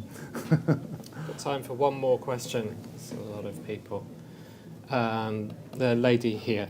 Did you have your hand up? Yeah. Yes. Yeah, I thought you did. As well, Jill Rutter from the Institute for Government. Is there any prospect of a council tax revaluation being commissioned while you're Secretary of State? That is not something I'm looking at. No. Got a straight I answer. think we've got enough fights on our hands, to be honest. Does Rachel Reeves agree with you? We haven't even discussed it. It's not on the agenda. I'm very sorry. I know we've got lots of questions, but we have to finish it there. Thank you, everyone. We will be back at 4:20, which is not very long away, with Peter Kyle, who's being interviewed by our own Anne McElvoy. But now, thank you very much for coming in, Steve Reed. Dan. Cheers. Good to see you. Thanks, everyone. Thank you.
Hello, hello. Thank you all for joining me. My name is Katie Palisol. I'm the General Manager of the UK for Politico. I just wanted to thank you all to the pub and thank you for joining us. And I'm going to hand over to Uber, Andrew Brem from Uber. He's the GM for the UK. Thank you so much for supporting our pub. Thank you. It's an absolute honour to have the Secretary of State for Business and Trade here, Peter Carl. Thank you for coming along. Thank you all for coming along too. I hope you all feel thoroughly at home with the flock wallpaper and the sticky floors. And not only that, but a pint poured absolutely superbly, suspiciously superbly in fact, showing so many skills that will become no doubt useful now and in the future. Look, I think the UK is really has an opportunity to absolutely win in this whole world of AI, AV, science more generally. I think what we're really waiting for is for those early signs, the skills that we have to be turned into really material growth and success. At Uber, obviously, we do lots of things, including driving cars around the place. We do partner with a UK leader in autonomous vehicles, Wave, based in London, and we're very much looking forward to have the first AVs on the road next year. So, we're looking forward to the future. And Peter, I think no one is better placed than you to tell us a little bit about how you're going to turn that into reality with you and your department. So now, let's go into the interview. You've got your thing?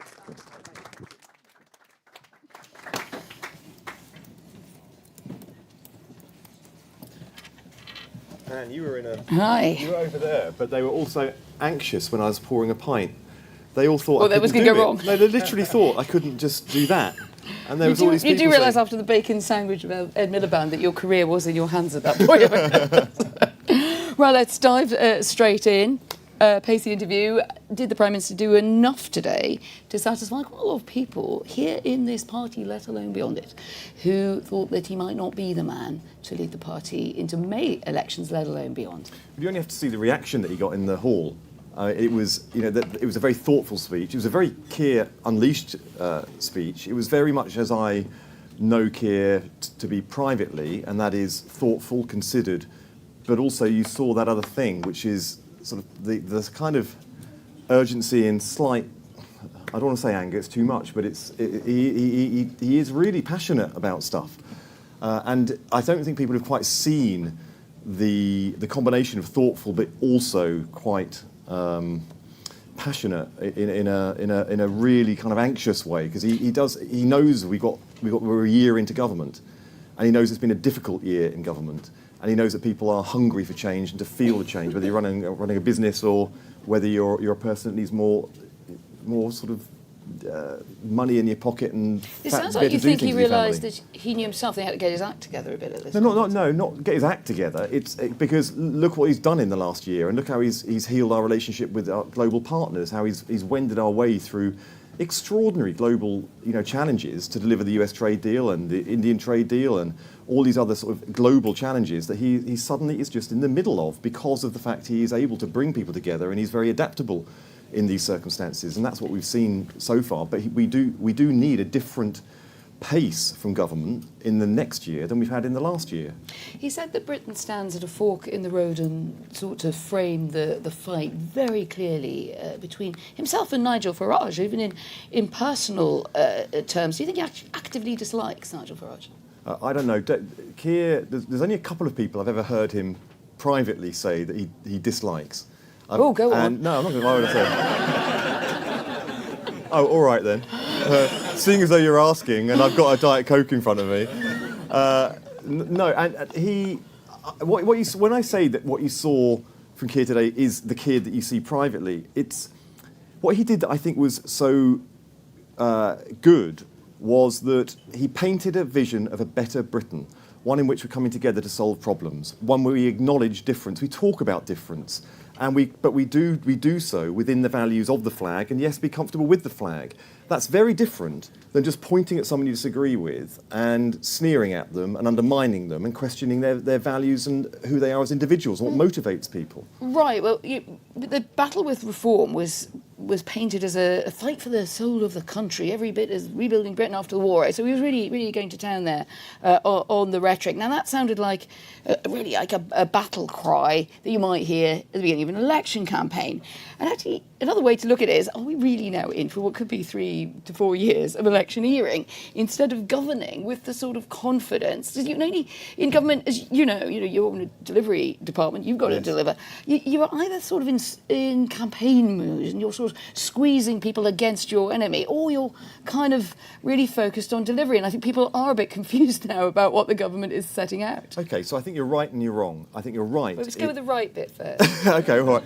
So you're right in identifying the energy that goes and the clarity and the sense of urgent purpose that goes into a campaign.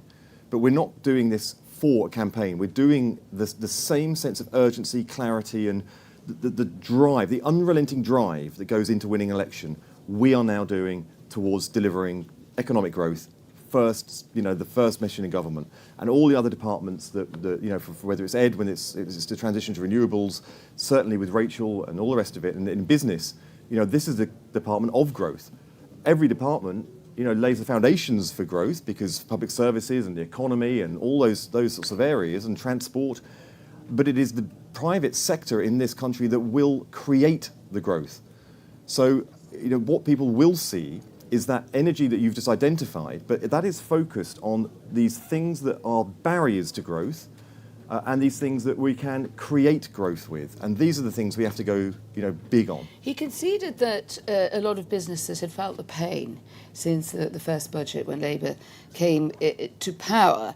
But really, he's still under a lot of pressure from businesses on a number of things, on a perception in many quarters in business that employment rights are going to tie their hands at a time when they need to be even more agile in a very competitive global economy, in an era of AI, in which we used to talk a lot in your last job. He acknowledged that this was game-changing. At the same time, in a way, he wanted the old Labour, you can have lots of rights and your jobs will be and your rights will be safer. He's talking at a time when we're seeing pharmaceutical companies pulling out of the UK.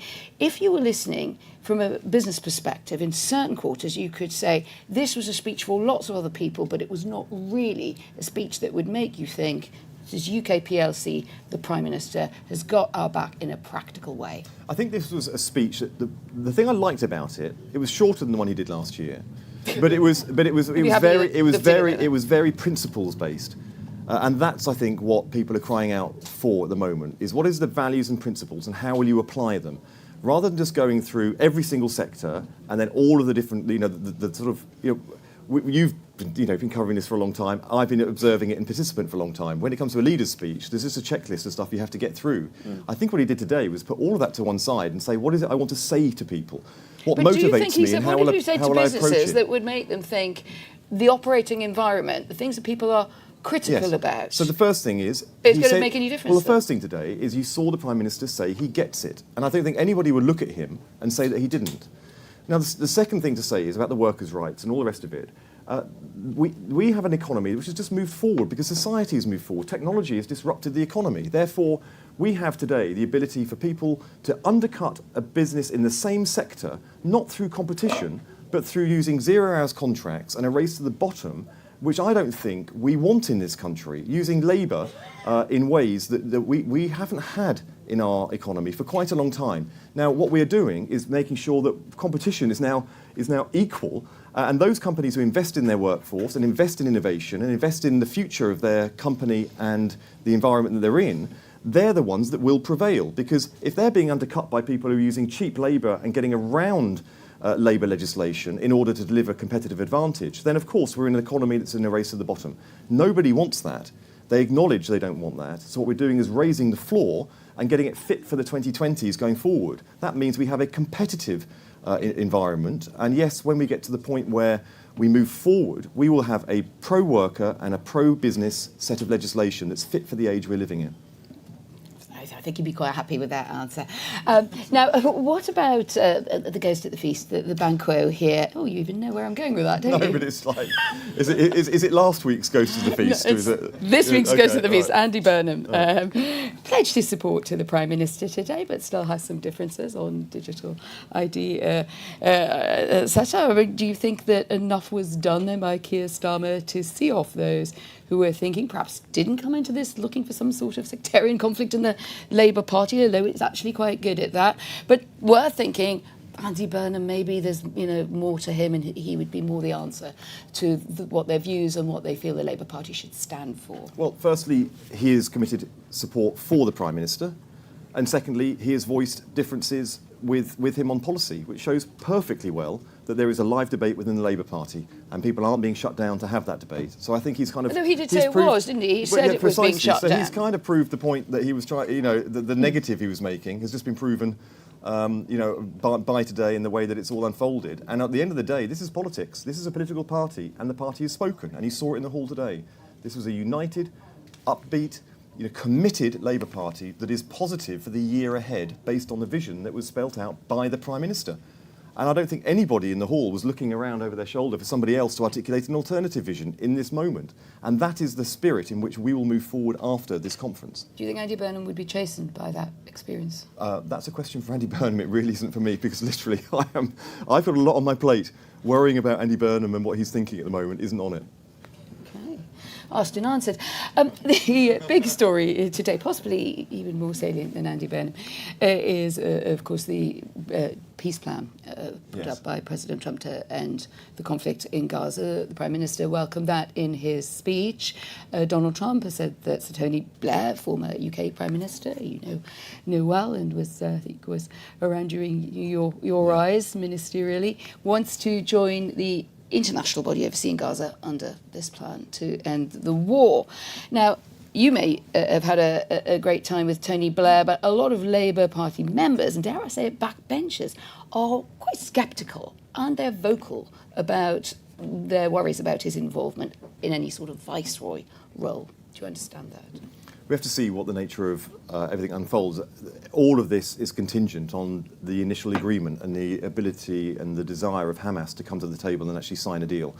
Everything that comes afterwards needs to unfold afterwards and be negotiated there. So what I'm not going to do is preempt any of that. And I know Tony well, and I know that he will want what is best for the region, whether that's his involvement or not. He will be there to support that process in any way that I think he believes there is desire for him to be involved in. That would be for the moment of moving forward from there. But right now, Quite strange, isn't it, to be the Prime Minister and then have a previous Prime Minister who's basically now seems to be sorting out one of the biggest conflicts that's absolutely riven your party and wider society, which is the war in Gaza and relations with Israel. It's almost like a double-headed monarchy. Well, we're the only country in the world that I know of that wouldn't celebrate the fact that we have statespeople that are actually used at time of crisis globally. We are quite remarkable as a country through time to have produced statespeople who are able to make a big impact on the world stage. We're the only country that sort of presents that as a negative. I think every other country, loads of Scandinavian countries have had former prime ministers who are actually appearing and involved in global politics well after their time as being heads of state or heads of government. We should celebrate this, not do the opposite. Do you think the peace plan's based in part on the Good Friday Agreement, which was, of course, one of the great sort of totemic achievements of the Blair government? We've got Jonathan Pole, who negotiated that on behalf of Blair, the heart of government as National Security Advisor. Do you see echoes? It's quite interesting because I was prepping to do some media I think yesterday, and when I was reading some of the things, and I don't know enough in detail, so I'm not going to comment directly because I honestly haven't read enough about what is proposed in the 21-point plan, and I don't know all of the 21 points even. But when I was looking at some of the headlines, I was reminded of some of the language, certainly, that was around and has been around the Good Friday Agreement. If that's the case, then there are glimmers of hope, I think, because actually the Good Friday Agreement was quite extraordinary in its ability not to make both sides forget their differences and forget them, but to find a framework in which the differences could be expressed together within the same framework. And that was quite an extraordinary achievement, and it's something that has clearly been a template that's been used elsewhere. I don't know whether it is, but it is interesting that when I was reading about it, it did come to my mind. Let's come back to one of your special subjects, which is the trade deal and tariffs. Now, you recently said tariff relief for UK steel is being negotiated. There may be an announcement as soon as possible. Feels like possible now, don't we think? Yeah. You're right here. Tell us a bit about the state of that. Is it imminent? Because the steel industry has expressed disappointment in the move to shelve plans for the elimination of tariffs on exports of the metal. Now, what is it that's standing in the way? We know it's complex. We know it's complex to deal with the Trump administration. But is this intransigence from the White House, or is it something else? No. So, firstly, this has been celebrated, and the amount of work that's gone into this and what has been delivered has been acknowledged by the steel industry and consistently through. Even though we have a 25% tariff on steel exports to the United States, that is half of what in the entire rest of the world have to pay. So what people want is a competitive advantage, and they have a 25% competitive advantage compared to the rest of the world, and that is something that is benefiting British steel and the British steel exports to the United States, and it does so in a really pointed and profound way. We are negotiating still with the United States on a whole bunch of different areas. And we of course, we want to keep moving forward with that. And steel is part of those conversations. What I'm not going to say is that there is now sort of a deadline, a ticking clock and a countdown clock in the way that there was with the first trade and tariff deal, simply because of the dates that the Trump administration had put on it. When you look at what the US, the EU, India, China and other territories are doing, all of them have a very distinct approach to steel. And we, as Britain, need to find our way within that. And it isn't just about, because America is not just thinking, what should our global steel policy be, and it's only in relation to the UK, because it's not. They are thinking about a global relationship with steel, and the UK is one part of it. And because of the strength of our relationships... Can I just cut to the chase, because Peter say, are we giving up on getting that 25% tariff reduced? We're not giving up on moving forward in a whole range of areas, and steel is still part of that conversation. So you want other things in case you can't get there on steel? No, I want loads of things. Whether we get steel, whatever progress it is, there is a whole bunch of other industries and sectors that would benefit from more. Look, we're pretty good at doing this. We're the first country to get a deal. We just did a tech partnership, which I was very, very involved in the negotiations for. That's created $300 billion worth of commercial opportunity between the two countries and $150 billion worth of direct investment from US firms into Britain. So we're doing some pretty good things on this that are going to create enormous opportunities for British business and the British economy. And yes, as we move forward, there's a whole range of other areas that we want to do more in. Next, you'll be telling me I'm never satisfied. Right, let's find some people to ask some questions. There is a gentleman at the back, one here. If we could get the mics around quickly, we could even get a couple of questions in together. That would be good value and efficiency driving, cost savings. Here you go. Good afternoon. Sorry, is it? What's that? Good afternoon. My name's Dan Mann. I work for a company called Cemex. We make cement and concrete. I know, exciting. Imports of cement are eradicating the market. 1% in 1990, 30% now, and we're at the lowest levels of production in the UK since the Second World War. Steel gets a lot of love rightly, and it's absolutely integral to building battleships, etc. But everything around us, everything around Liverpool relies on cement. Will the government support UK manufacture of cement like it's done for steel? Okay. Thank you. Go. Yeah, I just think cement needs a different set of support than steel. Steel is very, very unique as cement is. So what I want to do is listen and learn and see how the British government can support the industry and see how it is in the best interests of consumers here in the UK. The lady over here. My name's Claire. I work for the Financial Services Skills Commission. One of the things in Keir's speech I thought was quite striking was the removal of the 50% target of students going to university. And that's going to put more expectation that apprenticeships will fill some of that. Apprenticeships are great. But that means you have to get employers to employ apprentices. And with the removal of some of the funding for apprenticeships at level 7, how are we going to get more employers to create apprenticeships to achieve that ambition? Yeah, this is something that I care about very, very deeply. And this is one of my core reasons that I got political in the first place and I came into politics, and what's driving me a lot in politics. I was unbelievably proud of the 50% target when the Blair government first introduced it. When I was struggling to get into university in 1995, only 14% of school leavers were going to university. People forget that. When Labour left office in 2010, it was 43%. So that target was an amazing ladder of opportunity and social mobility that rammed through change in a system that simply wasn't capable of changing itself. And being personally involved in some of those journeys, I saw exactly how good those systems were at just diverting kids off. The lifting or the refocusing of the target to include apprentices, I think, is really smart. And what that doesn't do is shunt to one side higher education. What it does do is embrace in the same target and bring into that sense of ambition other forms of other pathways from post-16 education. So universities, of course, deliver a lot of apprenticeships. Universities and further education institutions deliver a lot of apprenticeships in partnership with business. So what it's doing is embracing a whole set, a sort of ecosystem of pathways into work that it does also include universities, and it will allow universities to be rewarded for that target by also delivering apprenticeships as well as just straight degrees as they were doing before. Does that sound like renaming? No, it is not, degrees, because listen to the name language. courses? The language is very clear. It's gold standard apprenticeships. So these are high quality, high quality apprenticeships, and of course, so there will be businesses that will be able to deliver them directly.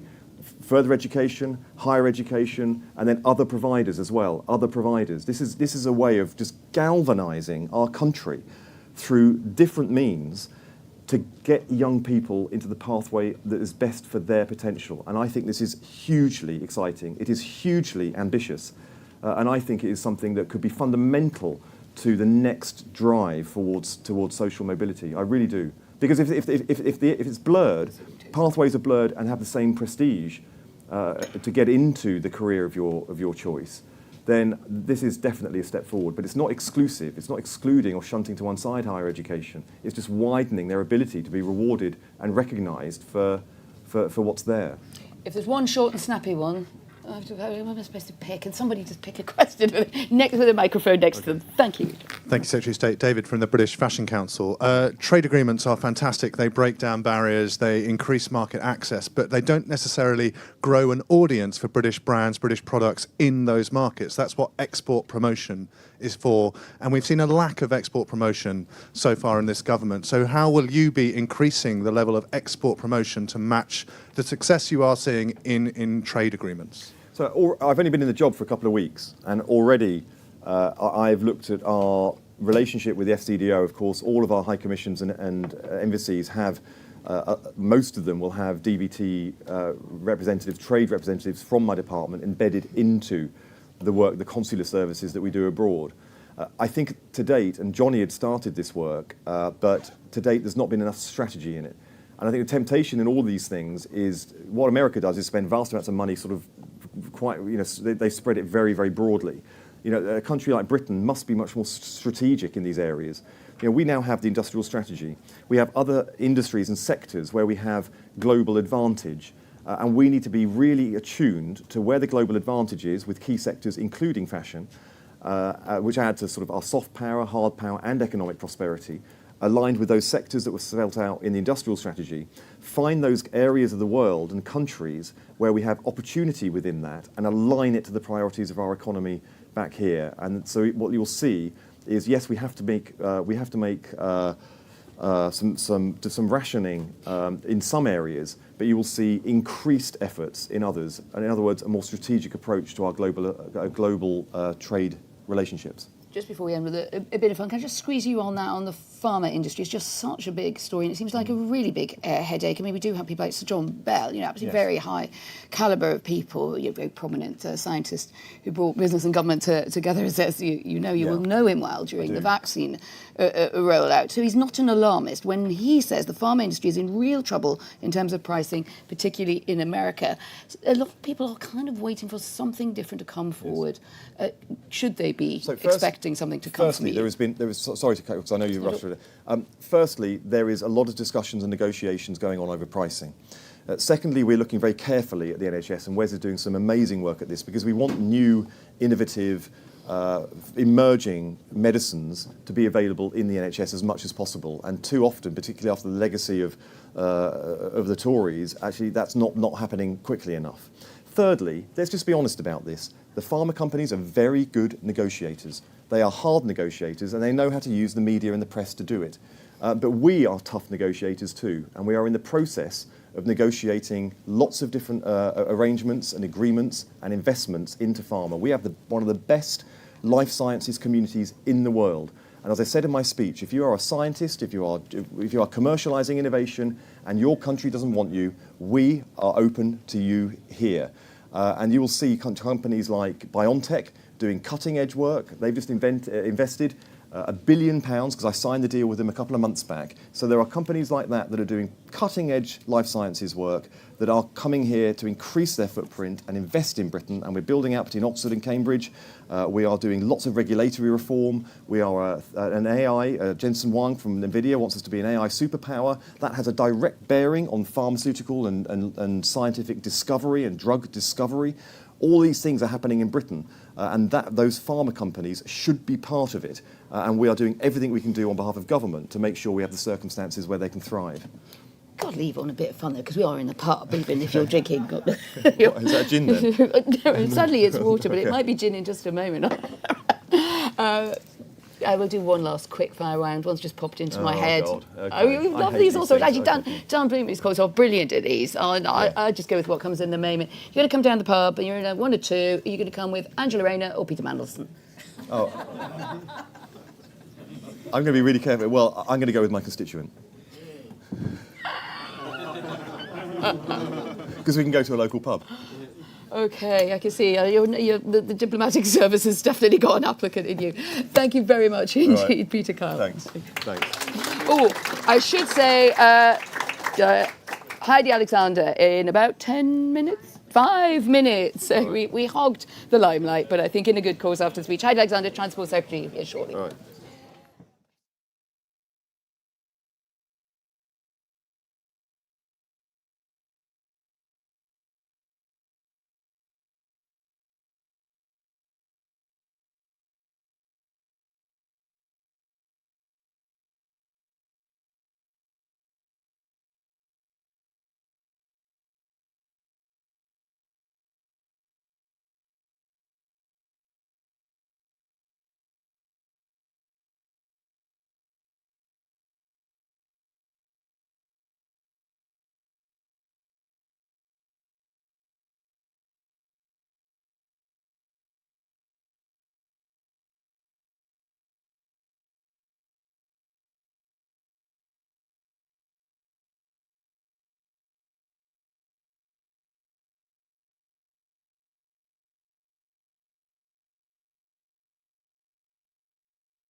Hello, everyone. My name is Katie Palisol. I am the General Manager of the UK here at Politico. Welcome to the pub. Thank you all for joining us today. I'm going to hand over very briefly to Andrew Brem from Uber. Thank you so much for partnering with us. Over to you, Andrew. Good afternoon, everyone. Especially good afternoon to Secretary of State for Transport, Heidi Alexander. Thank you for coming along. Welcome to the pub. I hope you enjoy the stifling atmosphere. Everyone will feel very at home in that situation. Transport must be the best portfolio to have. I mean, obviously, transport is at the centre of work, at the centre of life, at the centre of connectivity, and it is the centre of what we do, of course. I think Uber is the largest global platform for connectivity, for mobility. Just here in the UK, we've been here well over 10 years. We've got every week well over 100,000 drivers driving people around, millions of customers. And what not everyone realises is that it is quite important for connectivity. People don't tend actually to use an Uber to go from door to door, but actually from door to transport hub. So 8 of our top 10 destinations are actually railway stations. The other 2 are airports. I think Liverpool Lime Street will be probably in the top 10, maybe in the top 1 in the first 3 days of this week. And we are very much everywhere. You know, well over half of our business is not in London, very much a national thing. We're licensing well over 100 licensing authorities now. So it's exciting times. And I have to say, you and your department have done an excellent job bringing the future forward with the acceleration of the AV program, and we're looking forward to having the first autonomous vehicles on the streets next year. And we partner with a British success story on that wave, who really are leaders in AI and AV globally. So that is exciting for our country, I think. So look, without further ado, I will hand over to you and your interviewer, and thank you for coming along.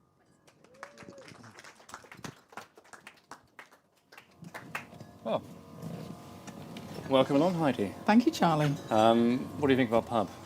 That's pretty cool, isn't it, to be honest? Probably the coolest venue in Liverpool at the moment in terms of the conference area. See what I'm doing there?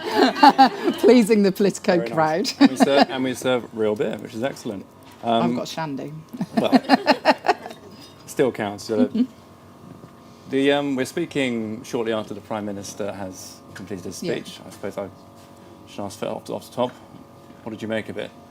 Well, I think the boy done good, to be honest, is what I would say. I think people will leave conference knowing exactly what Keir Starmer stands for. The brother, you know, the stories that he was telling about his brother and his sister being a care worker, and, you know, the fact that he, I think, started to draw a really clear dividing line between the patriotism that he believes in and what he believes it is to be British, and that which is promoted by Farage and Reform. And, you know, I think that section of his speech where he talked about, you know, it's not patriotic to have a Union Jack on the side of a Chinese takeaway with the words "go home" on it. There's nothing patriotic about that. That's plain racism. I think that was really powerful, and I think that is where the mainstream majority of the British people are, to be honest. And so, you know, I thought it was a really good speech. I thought it went down well in the hall, and I think it was a really, you know, a good moment in what has been a good conference for the Labour Party. But is this it now in terms of how the government communicates with the country? It's constantly responding to Nigel Farage, responding to Reform. They're setting the agenda, you're having to respond, but that means that they're sort of setting the political weather. I mean, I don't feel like it was a speech that changed that dynamic. Look, I think the Conservatives have left the pitch, haven't they, since the general election? They're pretty much non-existent. When I go out knocking on doors in Swindon, the occasions on which the words Conservative come up are very, very few and far between. The word reform comes up a bit more now than it did before the general election. And, you know, in my general election, when I was elected to represent my hometown for the first time, having been an MP in another part of the country before, you know, look, I got 21,000 votes, the Conservative got 12,000, Reform got 6,000 at that point in time. And I think if more people are flirting with the idea of voting reform at the next election, it's really important that the Labour Party reminds people to read the small print about that party, because this is a party that is saying that it will deport people who have indefinite leave to remain. And let's translate that into plain English. It's the people who have been living here for decades, that might have been working in the NHS, might have been running businesses, might be married to British citizens, might have children in our schools, might be people that we live next door to. And, you know, for Zia Youssef to stand up a couple of weeks ago and say we're going to rescind indefinite leave to remain, that's pretty xenophobic in my book. And so, yeah, we've got to remind people about what that party actually is. But, you know, you get to the NHS, they want people to whip their credit card out. When you get to A&E, they want doctors to be checking people's bank balance before they're, you know, checking your pulse. But I don't think people, you know, have really got their head around exactly what this party is and what it stands for. It's a party full of cranks and conspiracists, and we need to set that out for the British people in some pretty plain language. And I think, you know, in politics, there's always going to be setting your stall out about the positive vision that you've got for the country, but you've also got to ensure that people understand what the opposition are all about as well. The Prime Minister's called reforms policies racist. Do you think Nigel Farage himself is a racist? So I don't think that either Nigel Farage or the Reform Party has the same values as the majority of the British people, because I think the mainstream majority in this country are tolerant, they are decent, they are respectful, and they believe in fair play. And, you know, what we were just talking about a minute ago with those immigration policies about indefinite leave to remain, I don't see how that is consistent with fair play. I said you're not setting the political weather, but in fairness, you are nationalising the railways as we speak. It's good. When are we going to see the Great British Railways bill, the bill that's going to bring all of those operators under public control? It was already started, but that's the one that's going to set up a whole new organisation to run it. Yeah, so look, when I came into this job at the end of November last year, I inherited some really good work that was done by my predecessor, Lou Haig. She'd already got the public ownership bill through Parliament, and that was the legislation that paved the way to bring the train operating companies into public ownership by default, if you like, at the point at which the contracts that they have with the DfT expire. Previously, the Conservative government had seen public ownership as a last resort, and actually what that legislation did was say, no, this is the default, and this is a positive opportunity to build a railway that's fit for the 21st century, because we know that prior to the general election, we'd had 2 years of strikes. We lost £850 million in lost fare revenue during that time, and people started to think, actually, why would I book a train ticket if I'm not sure whether the train is going to be running on that day or that weekend? So, look, the first train operating company that we brought into public ownership was South Western on the 25th of May this year, a really big train operating company.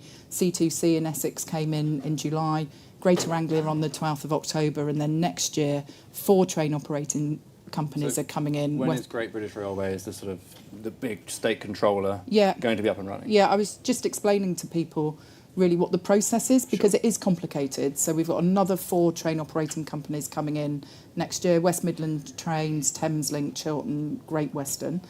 I will be introducing to Parliament the Railways Bill. The Railways Bill gives me the power as the Secretary of State to set up Great British Railways as a new public sector organisation. That will bring together Network Rail, which maintains, operates, owns the infrastructure at the moment, the tracks and the signalling, and also all of the train operating companies that over the next 2 years we're going to be bringing into public ownership, because once we've done the 4 next year, there's another 3 to do in 2027. So if I introduce the legislation to take the powers to set Great British Railways up, you know, realistically, to get a bill through Parliament, 8 or 9 months, it gets royal assent. I've been clear with officials in my department that Great British Railways is going to be set up in 2027. Right. And are you... Sorry, that was a long answer to your question. It's perfectly all right. Perfectly all right. We're in the pub. We're relaxed. You've said that nationalisation will mean reliable, comfortable, and more affordable journeys for all. Can you guarantee it's going to mean cheaper train tickets? So I can't guarantee in the first year of Great British Railways being set up that I'm going to be able to lower train fares. The truth of the matter is that at the moment we spend over £10 billion a year on the infrastructure, Network Rail, and we also subsidise the day-to-day running of the train operating companies to the tune of £2 billion every year, and that subsidy has gone up post-COVID. And so I have to take decisions around fares that are fair to the fare payer, but also fair to the taxpayer. And any money that we are using to subsidise the railways, that's money that can't be spent to increase the number of NHS dentists in my town. That's money that can't be spent on improving the education that the kids that the Prime Minister was talking about in further education colleges are. So I've got to. Down over time? So look, that's where I would like to get to, but I'm not going to make promises that I can't keep. We've had our fill, frankly, of politicians that say that they're going to do things and can't deliver on that. We do need to simplify the fare structure, so some tickets will be cheaper, but you know, we've got millions of different fare types. It's totally baffling to people, you know, how to navigate which fare to buy in order to get the cheapest journey. Some of the work that we're doing to extend pay-as-you-go, like the setup that you've got in London where you can tap in and tap out with your bank card or your phone, and that you know that when you're making that journey, you are going to get the lowest cost fare available on that day. Now, we're doing some work in places like Greater Manchester, Liverpool, in Birmingham, to try and get to that sort of integrated pay-as-you-go type model. So we do need to simplify, but what I can't promise people is that, you know, I'm going to be able to bring fares down because of the commercial reality of running the railway at the moment. It's as simple as that. What I can do in order to bring the subsidy down is get more bums on seats. If I've got more bums on seats on the trains, I'm not paying to move empty bits of steel around the tracks. I'm actually increasing the fare revenue that I'm getting in. So the big win for me is make the railways more popular. We do things like the rail sale, which are terrifically popular with the travelling public because there are a lot of bums on seats on the trains up to Liverpool. I have to say, it was a standing room only for me. Well, I apologise for that. All right. It's not your problem, although sort of kind of is, I suppose. I think everyone's. I've learnt this as Transport Secretary. You can't go anywhere without somebody telling you exactly what their journey was like in getting to the venue, whether it's the roads or the trains. So I was going up to the Hitachi plant in Newton Aycliffe in County Durham on Friday night to give a speech about the 200th anniversary of the first passenger railway service. And I literally got stuck behind wild horses on the road because I wasn't taking the train. That was the first error. But I was able to say to the attendees at this dinner that wild horses couldn't keep me away because I did actually get there. So I want to come back to the Prime Minister's speech because one part of it that did really surprise me was to hear him mentioning Brexit. Mm-hmm. He talked about the lies on the side of the Brexit bus at the point where he was attacking Farage and reform. You were a passionate Remainer and argued strongly for staying in the single market in those days. I know we're rolling the clock back a bit. But if the Prime Minister thinks that Brexit was predicated on lies, which is pretty much what he said in that speech, does that mean Labour is now comfortable saying Brexit was a bad idea?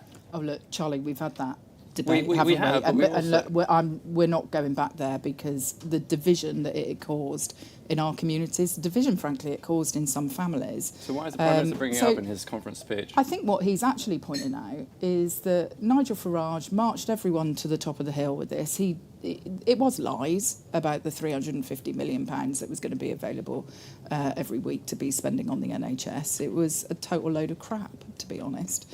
And, you know, the people that were selling the false prospectus to the British public, which, you know, we've got to make work now because of where we are, but they are the same snake oil salesmen that the Prime Minister is talking about in his speech.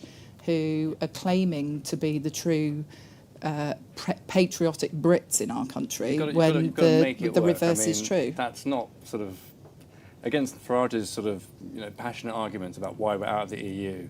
That's not very inspiring for a voting. Like, could I read you something you wrote in 2018? Yeah, but just, Charlie, let me just say this. Let me just say this to you, to be honest.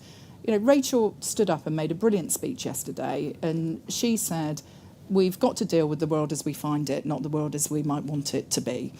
And, look, we have worked really hard to reset our relationship with other European countries.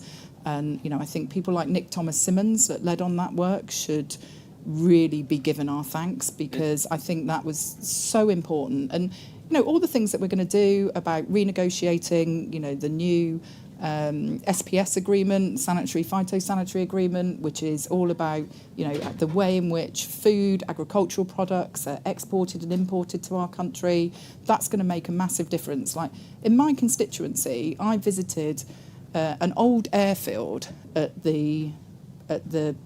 but basically where Tesco's have been having to store all of their pallets, because the pallets that food comes in on lorries from the EU has to be basically like checked and cleaned and whatever. These things go on for like miles on this airfield. And whatever way people voted, whether it was to leave or remain in the European Union, they did not vote for that bureaucratic madness, to be honest. You argued in 2018 that future generations will not forgive us for the damage that Brexit will do to our economy. I mean, we're living in that economy now. The Prime Minister also said that economic growth is everything to this government. And exactly, is there more we can do to get closer to the EU? Everything I've just said, Charlie, shows you what this government is doing in a really sensible, pragmatic way to tackle some of these bureaucratic problems that have arisen as a result of us leaving the European Union. I think it's really exciting that Rachel has stood up and said we want an ambitious youth experience scheme. We want to be ambitious when it comes to youth mobility. Look, I'm someone but no push towards a customs union or a single market anytime. I mean, Andy Burnham said he wants to go back into the EU in his lifetime. Do you want to see that? Well, look, I think what we've got to do is offer greater opportunities for both the businesses that are located here in the UK to trade with the European Union, bring us closer in that way. I think we should offer greater opportunities for our young people to go and live in EU countries and get an experience. I benefited from that when I was 21 years old, lived in Austria for a year. I don't benefit from the bank of mum and dad to be able to do those things. I never did. But that gave me experiences which changed my life. And I want people that are growing up in my constituency today to have similar opportunities to that. Now, I don't think that you have to commit to going back into the European Union in order to give businesses, individuals, young people, the next generation, sort of opportunities that they can enjoy and that they can thrive and prosper as a result of. And so I think we've got to be pragmatic about this. We have reset relationships with the European Union, and for me, that's a really, really positive thing. Quick fire round before we go to a few audience questions. I thought this was going to be on transport, by the way. This is totally different from what my special advisor said that we were going to be. I was going to be talking about. We had a fairly long segment on transport, I think it's fair to say. Bus or train? Yeah. Oh, quick fire question. Oh, the 321 bus from down Lehigh Road into Lewisham when I'm living in London. The train from Swindon to Paddington. Very nice. Mind the gap or see it, say it sorted? Oh, mind the gap. It's totemic, isn't it, about everything to do with the transport system. Is it possible to get see it, say it sorted eradicated? Look, I think the fact that we are all laughing and joking about this means that it is lodged all right. in our consciousness. I think I know the answer to this one. Swindon or Lewisham? Oh, Swindon. And, next leader, Sadiq Khan or Andy Burnham? Oh, there's no vacancy. Easy answer. Do we have any questions from the audience before we close? I can see one over at the bar and one here at the front, which we'll go to the front and then out the bar. Hi Heidi. I just wanted to talk about EVs and where you guys are with your EV strategy. I recently bought one without my own charger, but I had to buy a car with a really long range to ensure that I can do it. And when are you going to get an EV? Yeah. Well, my car is not an EV at the moment, and I've been totally open about that. And I think I'm like quite a lot of the British people who, when we next buy a car, we will buy one. The last time we bought a car, my husband and I were a one-car household, was in 2019. If it was up to me, I'd run cars absolutely into the ground. My husband is not of that view, so we'll have a chat about when we're actually going to buy an EV. I live in a terrace house, and so, you know, I've got some of the similar considerations that other people have. I can probably park outside my house like one time in 4, to be honest. But I do think that the rate at which we are expanding the charging network, some of these cross-pavement solutions as well, you can get these little gullies that actually sit inside the pavement and enable you to get the cable out to the car. They're pretty fascinating. We're putting some money into local councils to get to the point where people can apply for a pavement gully in the same way as you might apply for a drop curb if you were wanting to, you know, get your car onto a driveway. We have launched something called the Electric Car Grant, which is a £650 million scheme to offer money off of certain models of electric vehicles. So there are 36 cars out there at the moment which qualify for either a £1,500 reduction or a £3,750 reduction. And the reason why those models qualify and not all EVs qualify is that we've done something quite clever, I think, even if I say so myself, in looking at the overall sustainability of the way in which the car is produced. So, you know, how carbon intensive is the manufacturing and assembly process for those cars.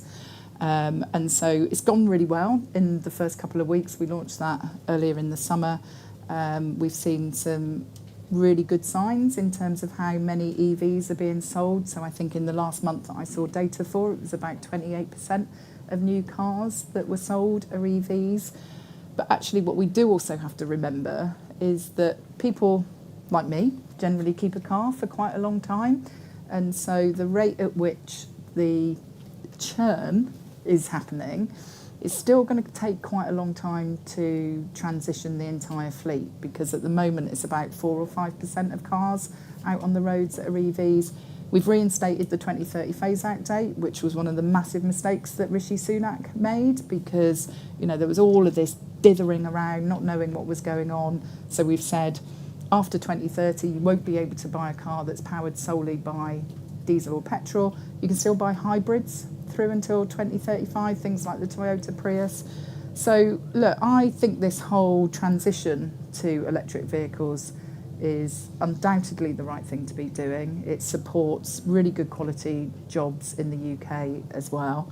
And I think it's the right thing to do for a whole variety of reasons. Where do we stand on Chinese cars? 1 in 10 cars bought in the UK in June were Chinese.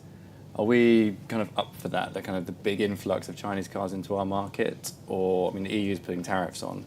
Or do we have concerns that might eat into our own industry? Yeah, so look, I think obviously some of the Chinese cars are more affordable. And what we've actually seen, because some of those Chinese models don't qualify for the electric car grant because of the sustainability credentials of their production that I was just talking about. But what they're actually doing is, some of them are actually, I think, reducing some of their prices further still.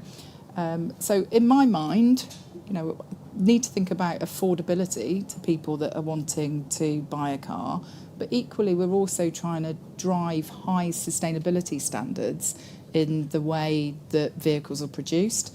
And I also want to ensure that we are protecting, you know, the industrial footprint of car manufacturing in the UK is really important. But we've seen that, haven't we, this summer with Jaguar Land Rover. We had the Luton plant of Stellantis closed down and they focused their production in Ellesmere Port. I represent a town where Honda closed their doors and, you know, arguably might have been to do with Brexit. And, you know, that whole site is levelled, and actually there's new investment going in there now at the moment. But I think there's a lot of people's jobs and livelihoods depend upon the the car assembly and the wider supply chain process in the UK. And so we've got to think about all of those different considerations in how we approach this issue. But, you know, I can't turn on Magic Radio without hearing an advert for BYD. JQ have got a massive showroom at the Mannington Roundabout in Swindon. There's an advisor to reform that's had a pretty wacky quote at their conference that said your government wants us all in electric cars. Electric cars can be remotely controlled. That's not a conspiracy theory. These cars can be shut down.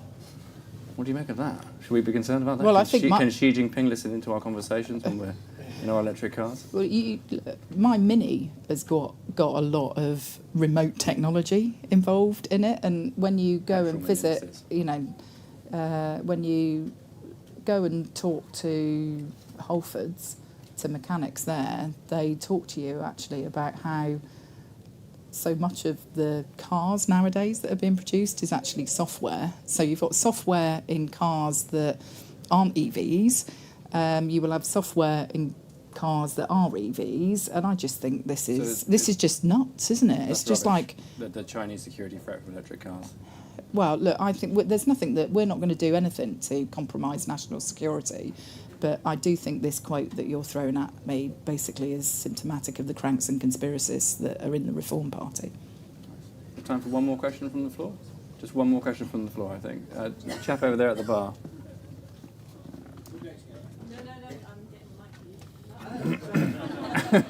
Two questions is fine as well. Two questions. Just one from one person. Heidi, I know you're not the Department for Trains, but rail fares. When are we getting the announcement on the fares? And secondly, there's been a lot of support for buses, commuters. You know, is there going to be help for trains? Is there a way of freezing fares? You know, if my train up here on a Saturday evening was £85. You talk about the Great British Rail sale. If I booked it 4 months ago, it may have been cheaper, but it was £85 off on normal days, £200 peak to come up to Liverpool. Is there going to be help? That will get bums on seats if you can stop the fares going up. It's, £30 to get into London on an 18-minute journey is insane amounts of money compared to other European countries. And then, how are you going to deal with the unions? I was at an event with ASLEF and RMT. ASLEF are a reasonable union, RMT complete headbangers. Are you going to, that's why the fares are so high, because the salaries are so high. You did say everyone tells you about their journey. Yeah, indeed. I what's didn't the realise I answer? was doing an interview with the Times this evening either. Look, I haven't taken a decision yet on what rail fares are going to be next year. I am mindful of cost of living pressures. And I am mindful of what the July rate of inflation was. I would love to be able to tell the travelling public that I could freeze or reduce their fares. I don't think that is realistic at the moment because I have to ensure that the railways are financially sustainable. We have put in place the £3 bus fare cap. Rachel announced that at the spending review. We all know that people who rely upon the buses are sometimes people who have got lower incomes, and I'm really proud that the Labour government has committed to that. And Ben, I think we've spoken before, haven't we, about my approach to industrial relations. Look, I'd served for 4 years as a Deputy Mayor for Transport in London. Sometimes the unions are going to be right and they're going to have a fair point. Sometimes they're going to be wrong. Sometimes you've got to take industrial action. And whilst I'm really pleased of my record and this government's record since the election that we haven't had a national rail strike, we've had 1 or 2 small strikes on train operating companies like Avanti West Coast or Cross Country. Actually, we've got to get back to a place where people know that the trains are going to be running. And as a result of that, I need to have a mature, grown-up relationship with the trade unions. That is what I have sought to foster over the last few months being in this job. It's certainly what I sought to foster when I was Deputy Mayor for Transport in London. And I think we need to see the trade union movement not as problems to be managed, but as partners to be worked with. And in my life, I want to be treated I want to treat people the way I'd like to be treated myself. And if we can foster that spirit of respect, we all want a better railway. We all want more people using the railways. That's good for the union members, and it's good for me operating the railways as well. Well, Heidi, thank you so much. One more question over here. One more question over here. Sorry, I'll make it quick. I'm a colleague of Charlie's, so claiming some privileges. But I covered tech policy, and I just wanted to ask about two related areas where tech and transport policy converge. On micro-mobility, I live in Waltham Forest Council. It has different rules to Hackney Council. So bikes or scooters get piled up at the border, and you can't ride a lime into Waltham Forest. Will we see some kind of consistency at the national level there that would, I guess, assume really help kind of startups working in that space? And relatedly, the UK has a few promising startups in autonomous vehicles. Oxa and Wave kind of come to mind. But other countries have kind of stolen a march on allowing testing and trials on the street. So could you provide an update on that? Yeah, so we have said that we're going to advance the trials for autonomous taxi-like and bus-like services to get to a point where they can be happening in spring of next year. We need to take some secondary legislation through in order to facilitate those trials in the spring. I went in a Wave car in North London, just north of King's Cross, a couple of months ago, and I've got to say the technology is absolutely mind-blowing. So the first time I went in a driverless car was probably about 6 or 7 years ago, and the technology has moved on by leaps and bounds. And if you didn't know that you were in a driverless car, the only thing that would tell you that you were is the fact that it is slightly, ever so slightly more cautious, in my view, than your average driver. So I sat in this car in really, really busy streets in London. There was a cyclist, there were roadworks, there was a bus coming the other way, and I was observing what was going on, and I thought, if I was driving this car, or if my husband was driving this car, or I was in, a traditional Uber, I think in all of those scenarios we would have sought to get past the cyclist, and the driverless car just sat behind the cyclist, which definitely made for a more civilised road environment, I would say. And look, a lot of people have said to me, when it comes to, autonomous vehicles, they don't drink drive. They're not trying to resolve an argument with two toddlers sat fighting over sweets in the back seat. They don't get road rage. And so, look, I want to make sure that we embrace new technology. We do so in a way which is safe, and we do so in a way which can bring the public with us. So that's the answer on autonomous vehicles. On micromobility, we do need to set up a proper regulatory framework across the entire country. And at the moment, the responsibilities in different cities are very different. And in London, even the responsibilities between Transport for London and the different local authorities is really complicated.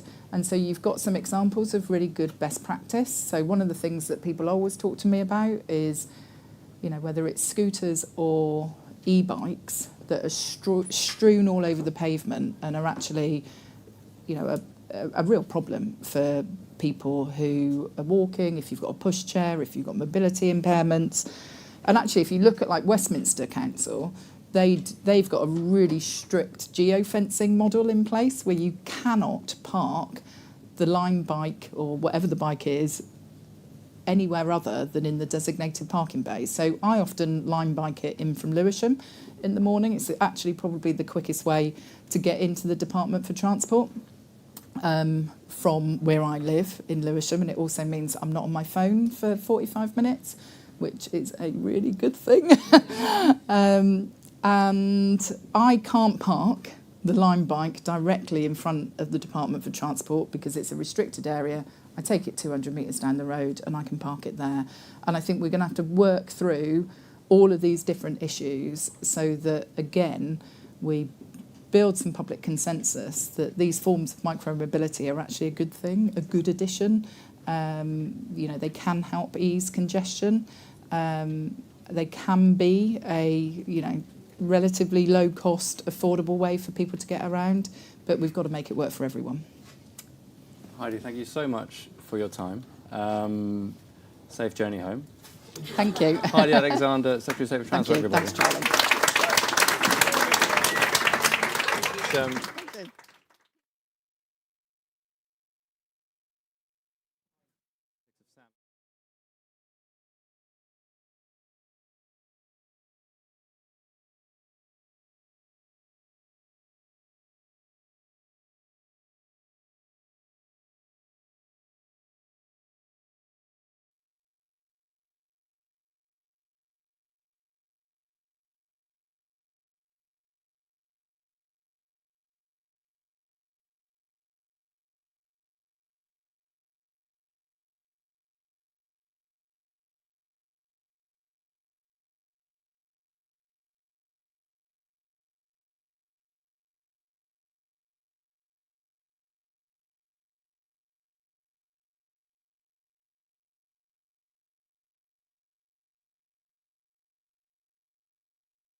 Well, hello, ladies and gentlemen. I know I'm cutting into your good drinking time, but you can drink and have pints and politics, because that is the Politico pub, and it comes into its own right now. Sam and I are thrilled to be hosting Pints and Politics, the beginning of the evening shift. It's a hard one to put in now. Even our guest has a glass of wine, and so does the host. Sam and I have with us someone we thought you might like to hear from for the really long view of what's going on in the Labour Party, in leadership, and how the party wins elections and talks to the rest of the country. It is Alan Milburn. Thank you. Woo! So Alan, how do you want to be introduced? And he said, well, you know, former Secretary of State for Health, former Chief Secretary of Treasury, former everything, really. But I think, Alan, you're doing yourself down a bit there. Makes me feel like I'm dead. I was going to say, you're not certainly not dead yet. And also still very involved, I think, in advising, in being behind the scenes, in being one of the people that Keir Starmer and those close to him listen to, knows the health system inside out. It's been a big day on health announcements. That there is one caveat here, that Alan is non-executive director at the Department of Health. And I think apparently, according to Sir Humphrey rules, you are not allowed to discuss health, which might seem like a bit of a shame, but it does mean that we can also go a bit broader with you. We can talk about, saying we're going to avoid the H word, right? But we're not going to do it as a sort of policy dive on what's been happening here. But I think, Sam, I think you were keen to raise this as we get going, that what we really want is, we want the inside skinny story of everything that's like happening now in Labour, and where you see your role in it and where it's leading. We certainly do. Thank you very much for joining us. I think the rules even prohibit me asking how you are, so we'll go straight on. Not healthy, as long as it doesn't say it's healthy. And I'm a stickler for the rules. So I suppose one of your hats is one of this country's archist, as we always say, Blairites. So I want to start right now with the speech today by Keir Starmer. As maybe the leading Blairite in the country, how many Blairite points would you give it out of 10? Which were the Blairite bits? Which weren't the Blairite approved sections? And do you see Keir Starmer as an heir to Tony, given what you heard today? Brilliant. Great question. Thank you for having me. Lovely to see everybody. I thought what you had today was what I'd call an exposition of one nation Labourism. So we've heard a lot about one nation Toryism over the years. This was one nation Labourism. He'd obviously identified the enemy, so to speak, on the far right, and some references to the far left too. And so, in one sense, that is a continuation of a tradition, which is a very new Labour thing about how do you build an electoral coalition that can win. So I liked all of that, and I don't know about everybody here, but my sense was it felt authentic Keir. There was a bit of fire in the belly. It was, very up, very positive. He's very animated, I thought, and frankly, he hasn't always been. So I thought that was great to see. And so if it is about building an electoral coalition and renewing the country and providing opportunities for people, that is very much in keeping with, I guess, what we were doing 25 years ago. So I think the watch-outs are, if you're going to do that, which seems to me to be the right, strategically, politically, the right place to be, and it's what the country needs, then you just got to make sure that you follow through in terms of action and project. So, I'd take an example. I wouldn't personally have posited university education and vocational education as opposites, because they're friends. The truth is, look, you need more people in education, and you need people to stay more in education for longer, whether vocational or in higher. Look, I speak nowadays as a sort of chancellor of a university, so I've got a vested interest, if you like. So I think it's a great platform. What it provides us with, I think, really for the first time, is it provides us with coherent North Star, which many people have said has been missing. And so I think you've got the makings of something that we can build out over the course of the next few years. Can I just ask you about that? You've spoken to us which university you're Chancellor of. That was a little bit where I understood where Keir Starmer was coming from, and apprenticeships. This is one of those ones everyone loves the word, like Labour loves apprenticeships. people who don't think that they're spending too much money on not very good university courses like the idea that there could be something, shorter, more practical. And probably, a lot of people are just quite confused. Like they were told not many years ago, but it must be said in Blairite government, 50% of people should go to higher education, otherwise we lose the global race. And I was like, nah, not so much. But does that risk kind of making a wedge, if you like, between aspirational people to be a bit sloppy? I don't mean by socioeconomics, but the middle class appeal.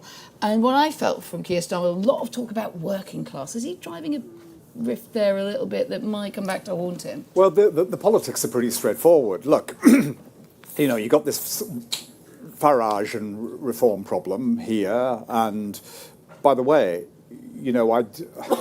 I think you just got to be very, very careful about some of the words. So when people talk about grievance politics, of course there are grievances, but what people feel is real. Look, He did try to say that, didn't he? Yeah. Say that he'd heard that. So at a 2 square mile radius around Westminster, most people, the consensus around there is, there's something in the water and people are going crazy. They're voting for Brexit, they're voting for Trump, and now they're voting for Farage. Well, I didn't vote for Brexit. I wouldn't vote for either of those two guys. But I understand why people are. Okay? It's not irrational, it's rational. And so it's for real reasons, and it's deep. It's about widening inequality in society. It's about globalization having worked very well in the east of the world, a bit less well in the west of the world, because it's created too many losers and not enough winners. So we know all about that. Social mobility is down, not up. Inequality is wider than it was. So people are now worried, quite reasonably, about whether their kids are going to do as well as they've done. And that's just a natural human impulse. That's what we all want. We all want the next generation to do better than our own generation. And if you like, the great British promise has been, for decades, that is what will happen. There will be an escalator of opportunity. And then for too many people, too many communities, too many families, suddenly that escalator isn't working. So it's not irrational. And you've got to be very, very careful, in my view, about how you describe it, because the risk is it's a bit like the racist word. Okay, we've got Do to you be have very reservations around that then? So I think you've got to be really careful about delineating what. So I thought Keir did that really well today. Look, if people are being attacked, if it's a shopkeeper and it's an Asian shopkeeper and people are throwing bricks through the window and daubing graffiti, then we know what that is, right? But people having concerns about migration, and particularly when it's unfettered, and when people are just showing up here and Britain isn't in control of its borders, that's a perfectly reasonable thing for people to be thinking. So we've got to be really careful about how we describe these things and understand where people are coming from. And look, I was just talking to a mate of mine who's chief of staff for Anthony Albanese, who's who, as you know, spoke to the conference, the Australian Prime Minister. And he was saying, look, the big thing that the left often gets wrong is that we think the public have got to march towards us in order to win elections. And the truth is we've got to march towards them. And we've got to understand where they're coming from. It doesn't mean you've always got to agree with people. But unless you understand where they're coming from, the ability to have a grown-up conversation where you're heard in the right way is so much less. On exactly that point, I was wondering whether you might be able to answer a question that I think it's fair to say, Anne, that we couldn't answer on the podcast, which is, the question I've got about today's speech is whether or not it's going to be remembered on December the 1st.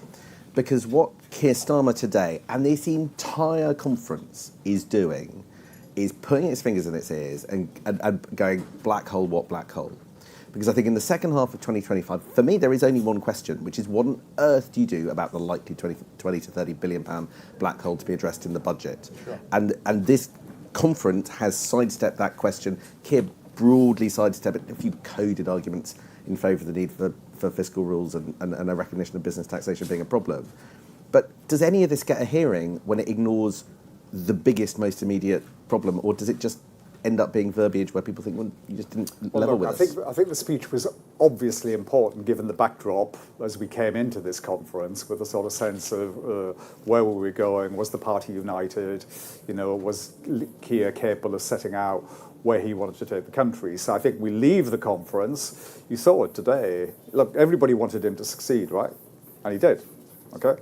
It was his best speech by a long way. And, as I say, for the first time, one really feels that there's a sort of platform on which you can build and a project on which which we can build out. So I think we leave it in good heart. He's not going to answer questions about tax. You guys will keep putting questions to him until November the 26th. That's your job, and his job is not to answer them.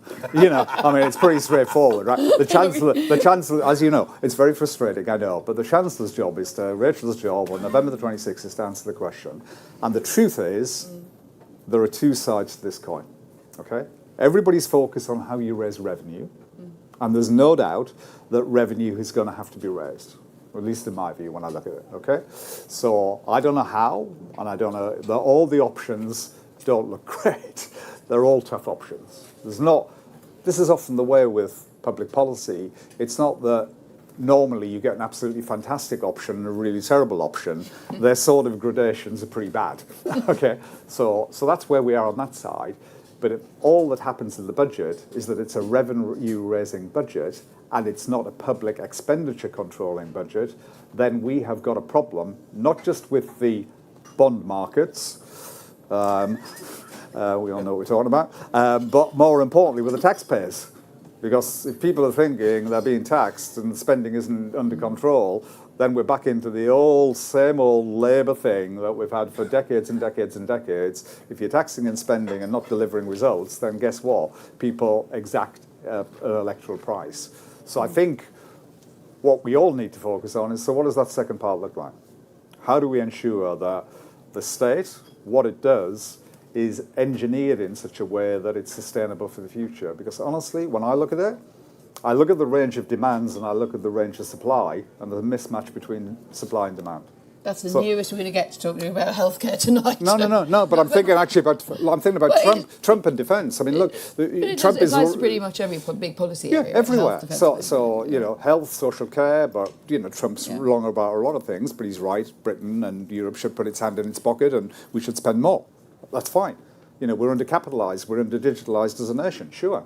We all want to do more in education early years. Sure. Of course, all of these things are great things to do, but there's a limit in terms of tax and spend. So what are we going to do in order to ensure that we're getting more out for what we're putting in? And that is, I'm afraid, that is the new political economy. The political economy in my day was the economy was growing really fast, and public expenditure and revenues could grow as fast. And today, the economy is growing anemically, and therefore, we're going to have a different focus around value and around outcomes. And unless we can answer that question from the Labour Party, we are going to play into the hands of our political opponents. I introduced you as a sort of veteran of everything, which is kind of true. But you veteran there. You're on the long march of New Labour to where we are now, and it's been it's an extraordinary story of an immense amount of churn and turmoil in British politics in a relatively short number of decades. But so tell me, when Keir Starmer came to the fore, which maybe, I would certainly say, I've known you since we're both the same tiny corner of County Durham, so we should have known each other for a very long time. But I don't think we would have necessarily predicted Keir Starmer being the leader of the party. As you've seen him emerge, how well have you got to know him? How much do you think he is aware of the legacy of people like you who helped build the Blairite push? We often sort of say, well, it's not Blairite anymore, it's different times. But do you think he's very engaged with that? And what's your opinion of the way he sees that big cycle of history from Blair to Keir Starmer? I think he's an unusual politician in that he came to it late. He's not steeped in it. He's a lot like Albanese, who's, you heard from, who's been around in politics for 30 or 40 years as an MP. So that brings blessings and curses, to be honest. It's a good thing to come to politics afresh. Sometimes you've got to make sure that you understand how it actually works. And I think the really difficult thing sometimes for the country to hear is that when there's a new government in particular, the truth is you're learning on the job. You're both flying the plane and you're building it at the same time. So what do you think he's learned in the last year? Well, I think the thing about him is that, and the thing I've noticed over the last 3 years, I don't know about you, when I'm sort of nowadays interviewing people for jobs, in business and as an employer, I'm not looking for what are the qualifications that they've got. I'm looking for the agility that they've got. Have they got learning agility? Have they got the ability to adapt? Have they got the ability to grow? And look, the guy I knew 3 or 4 years ago compared to the guy that I see today, look, this guy's got growth in him. And that is good. So you would employ him? Yeah, I'd basically give him a job, I think, you know. I wish he'd give me one. It was, no, but anyway. Oh, okay. Playbookers. So. You see him in private. A little bit of me thinks that Keir Starmer's quite unknowable. What's he like in private?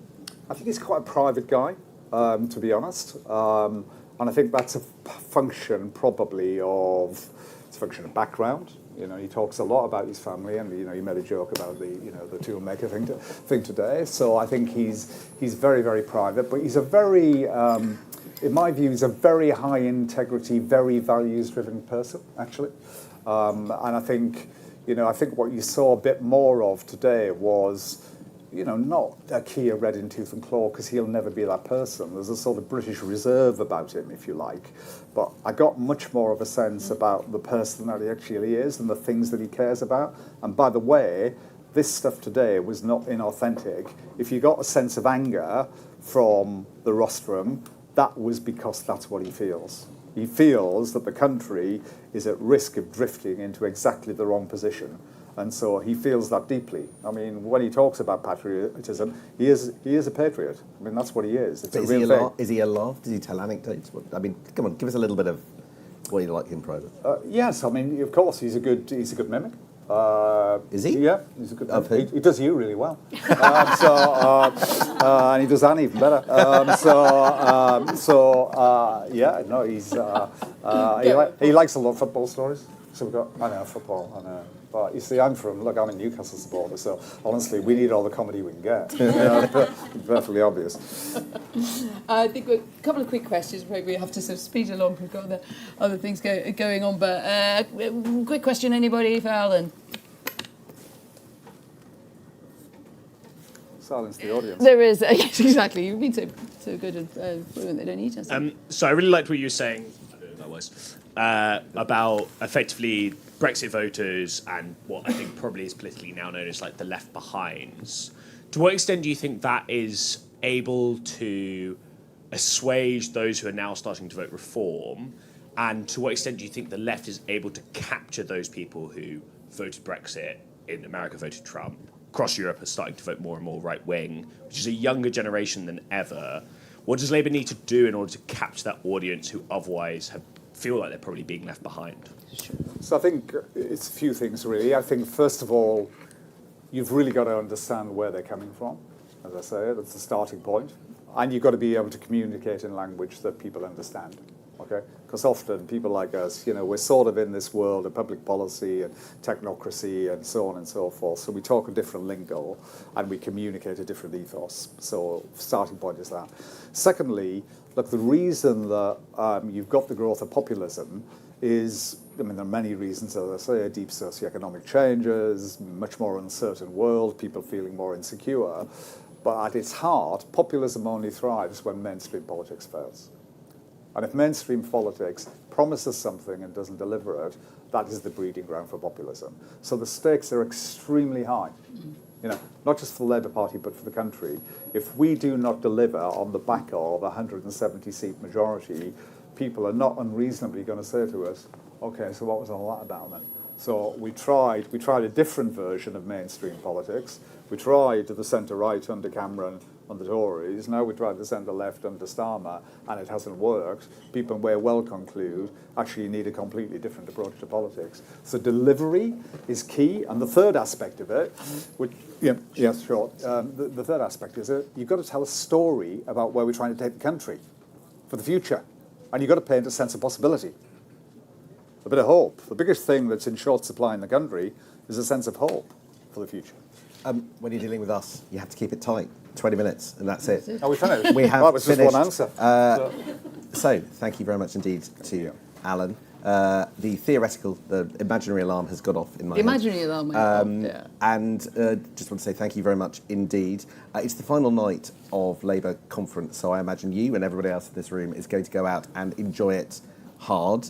We, in the morning, will be there with Politics and Sam and Anne's, doing all the work, going through all the papers and getting all the lines so that you can have a lie-in and then listen to us when you get up. You do your debrief about today as well first, can't you? That's right.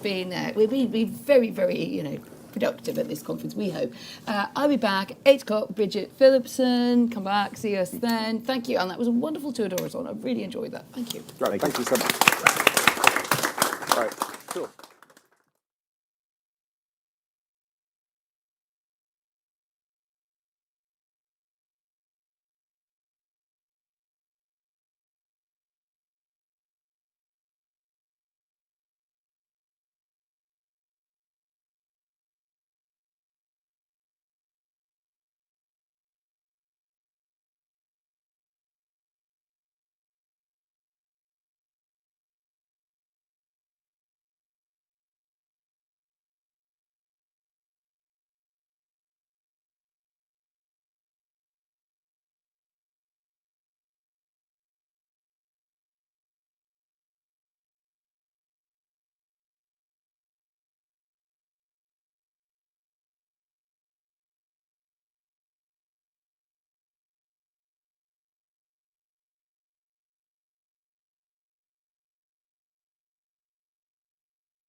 You should. Thank you so much for joining us. My name is Katie Palisol. I'm the General Manager of the UK for Politico. So thank you for joining for our last session in the pub here. And I also want to say a huge thank you to the University of Liverpool for helping and supporting the session and also the pub.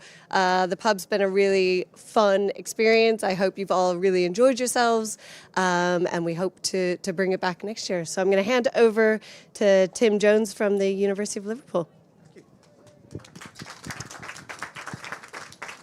Thank you very much, and a pleasure to be here and welcome you to this event. My name's Tim Jones. I'm Vice-Chancellor at the University of Liverpool, and I'm looking forward to a fascinating conversation that's going to take place with the Secretary of State for Education.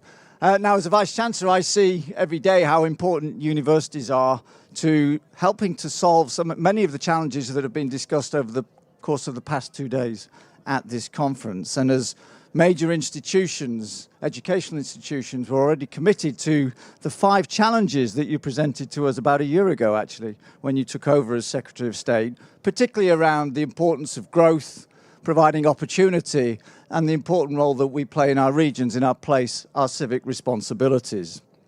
The University of Liverpool is very proud of its history. It's a civic university, a major civic university, founded nearly 150 years ago. And our mission, the advancement of learning and ennoblement of life, I think is as relevant today as it was when we were founded 150 years ago. We open up opportunities, and this year we took record numbers of talented first-generation students from all backgrounds. They joined us this September, just last week. In research, we're pushing the boundaries of science and innovation, particularly in materials discovery through the use of artificial intelligence, in life sciences, in infection resilience, in therapeutics, and much more. And we work very closely with the Mayor, Steve Rotherham, and his team in driving that important innovation agenda. And in our civic and economic role, we're proud to be the second largest employer in the city of Liverpool, after the NHS. We have a turnover, and you may be surprised to know this, which is almost as large as both Liverpool and Everton football clubs combined. Just think about that. So we contribute nearly £750 million to the local economy. So our universities, we are one of many great universities, and our universities already deliver the highly skilled graduates essential for our future workforce. The research we all carry out is essential for helping to drive innovation and economic growth, and in fact supporting foreign direct investment into our cities and regions. And international higher education exports are worth over £30 billion to the UK economy each year. That makes us a bigger export success than sectors such as telecommunications and aircraft manufacturing. And again, I suspect many people don't know that. So I'm delighted to see you all. I look forward to this conversation. Thank you to Politico for bringing this discussion together. And I'll now pass you on to the Secretary of State, Right Honourable Bridget Phillipson MP, and the moderator, our moderator, Anne McElvoy. So welcome. Thank you. Bridget. Right. Great, you could join us. If you put off having dinner, have you actually eaten anything all day? Today I've actually eaten twice, would you believe? That's which a a major conference achievement. compared to yesterday where I didn't eat at all, basically.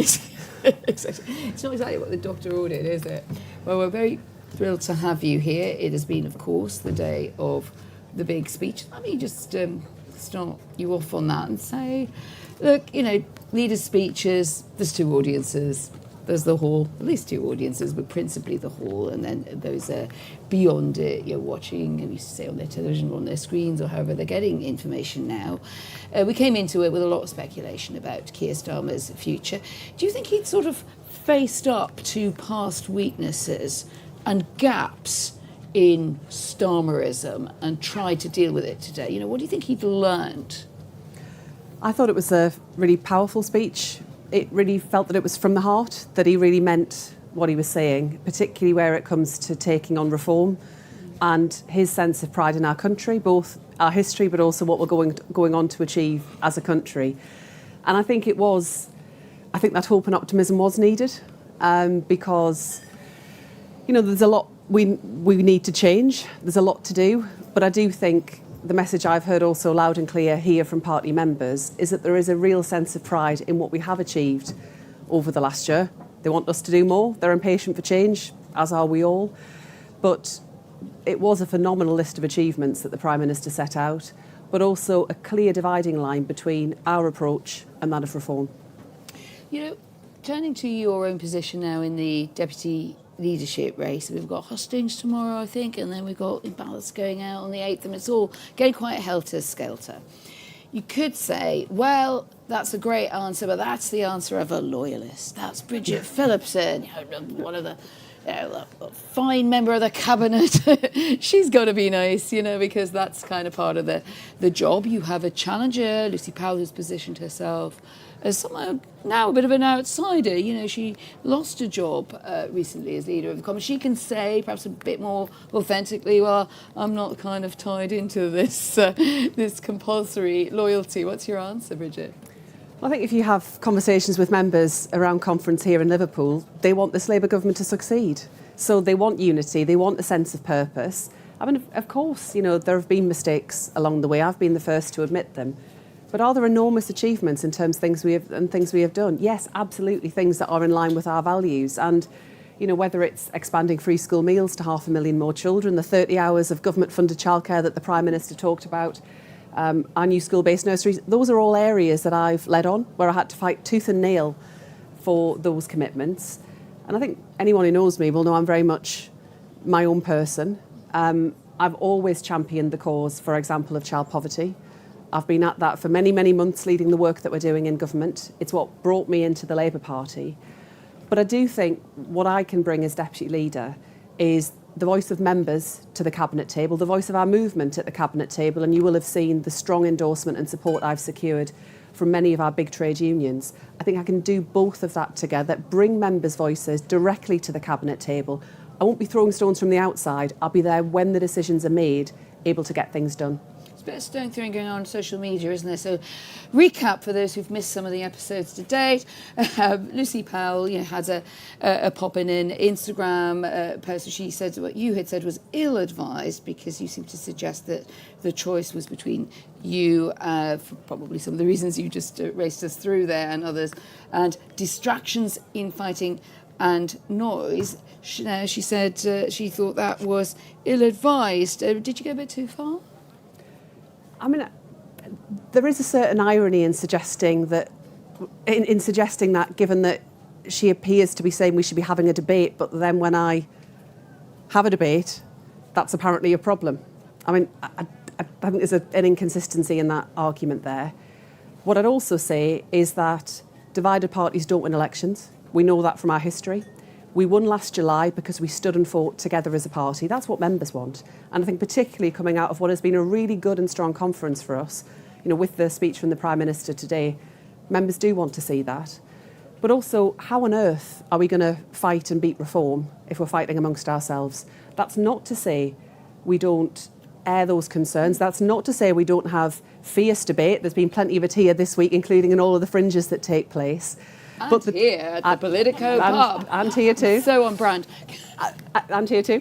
But the difference is that I'll be in a position to actually influence those decisions at the Cabinet table. And, we had Angela Rayner doing a brilliant job as Deputy Leader, a campaigning Deputy Leader, but she was running a big government department. And what made Angela so effective was the combination of those two. That would apply to John Prescott, to Harriet Harman. The kind of suggestion that somehow those people were basically part-timers, that appears to be the implication. I think it's a bit insulting to what they've achieved. I mean, it doesn't sound like your relation's going to be great with Lucy Powell after this. You just described it as insulting. Well, I'm really proud of what Angela has achieved, what John achieved, what Harriet achieved, and they did that from government. I mean, this isn't personal. It's just a fact, to be honest. I got on really well with Lucy. We were working closely together at the Cabinet table until pretty recently, so it's not personal. I think it's just this is about the future of our party, but it's actually about the future of our country. We've got a huge fight in our hands, as the Prime Minister said today. we've got to focus on that. The last thing we need is kind of infighting. Well, I mean, let me just say, as Lucy Powell isn't in the room, let's sort of just try to channel what her argument seems to me to be, which is, well, you've already got cabinet. I mean, it's Macbeth, right? You've got Glamis and Cordine. Maybe you will be Macbeth hereafter. Who knows where this will take you? It's a funny old world with leadership. But you therefore need another stream of opinion, of advice, of frankness, that maybe members who they know in modern politics, cabinet does have to take collective responsibility. You can't just always say exactly what's in your heart and mind, and that's maybe not an unreasonable position to have. That's maybe why you have deputy leader of the Labour Party as opposed to, say, merging it with deputy prime minister. I mean, it's usually been the case in our party that the deputy leader has had a role in government. And as I say, I think the key difference is that when we're having those discussions, whether it's about child poverty or any other issue that really matters to Labour Party members, as it does to me, I will be there to make that argument, to give voice to members' concerns at the cabinet table, but also our wider movement. And the reason I've secured such strong backing from many of our trade unions is because of my track record in government of getting things done together with them, delivering for working people, a commitment around the Employment Rights Bill, all of the work that we've done, for example, around school support staff and much more besides. They see me as someone who's pragmatic, who will get things done and who will find solutions and answers to problems. And you don't think that could come across as a bit like a machine politician? Yes, you drive it through. Yes, you make the deals that you need to do that. When she talks, and Andy Burnham had a sort of similar language. You can have a quick word about Andy Burnham if you like, because it's been a long time since we talked about, like a day since we talked about Andy Burnham. But there was a whole this is a critique not just, and certainly not just of you, Bridget Phillipson, but it was about the vibe, the way cabinet works, the mood in Number 10.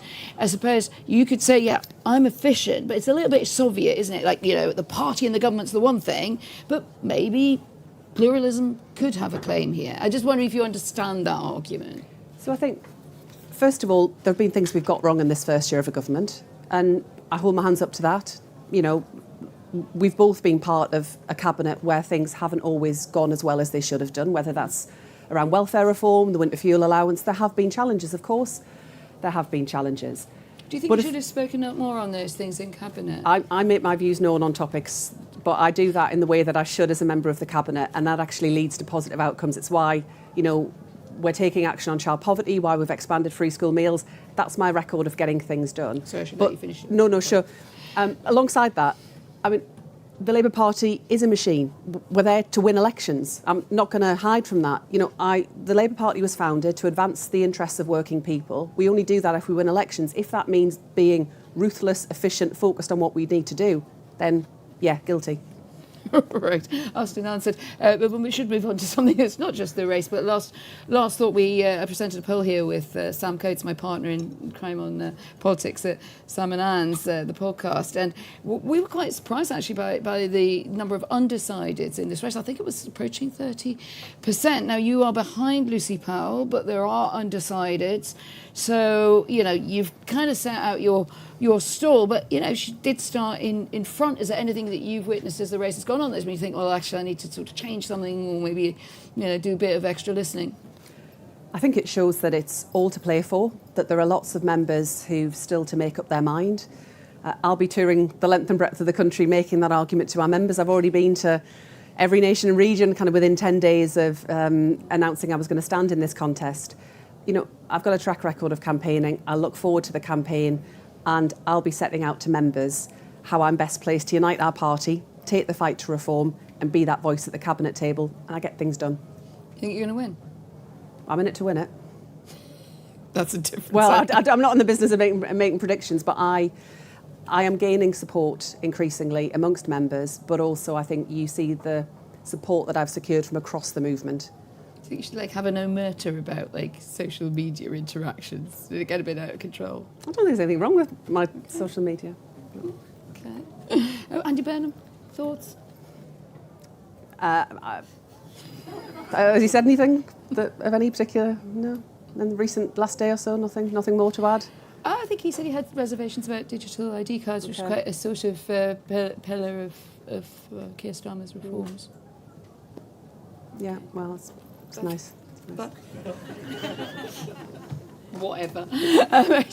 So let's talk a bit about some policy announcements which got into the speech, and actually was unusually for a policy announcement, just dropped into the speech without a lot of trailing. The Prime Minister saying scrapping Tony Blair's target of 50% of young adults into higher education. You all remember that. I mean, we both sort of came through that, that kind of a Blair era where that was very much something, Blair clearly believed in. He thought this would upskill, it would equip young Britons to face a better future, and that was needed. Well, not only did Keir Starmer say, oh, I'm going to do something else, but he kind of said this is not what we need for now, and he wanted much more focus on what he called gold standard apprenticeships, whoever awards the golds, that's quite an important question there. But nearly 800 million going to 16 to 18 education next year from the existing spending review settlement, including, sorry, keep with me, 14 new technical excellence colleges.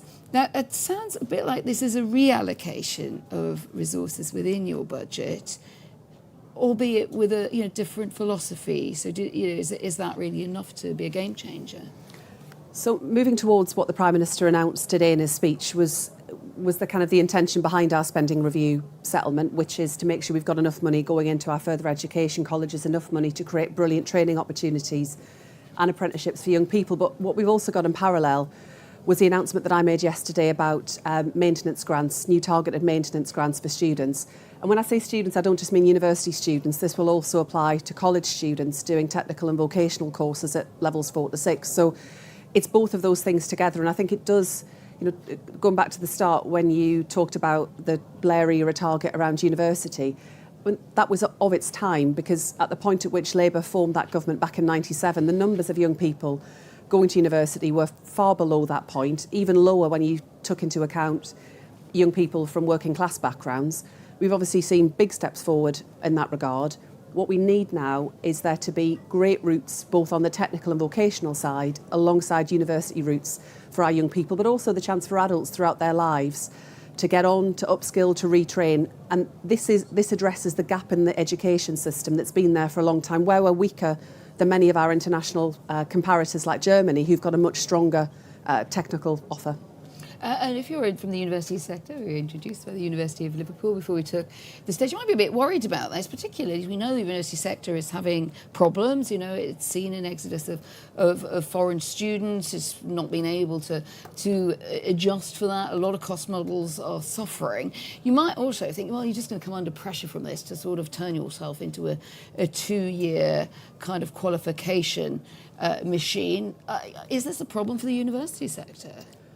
Well, I would hope what the university sector will have seen over the course of the last year is that I've prioritised, financial sustainability in the sector, the decision to increase tuition fees, the first time that had happened in 7 years.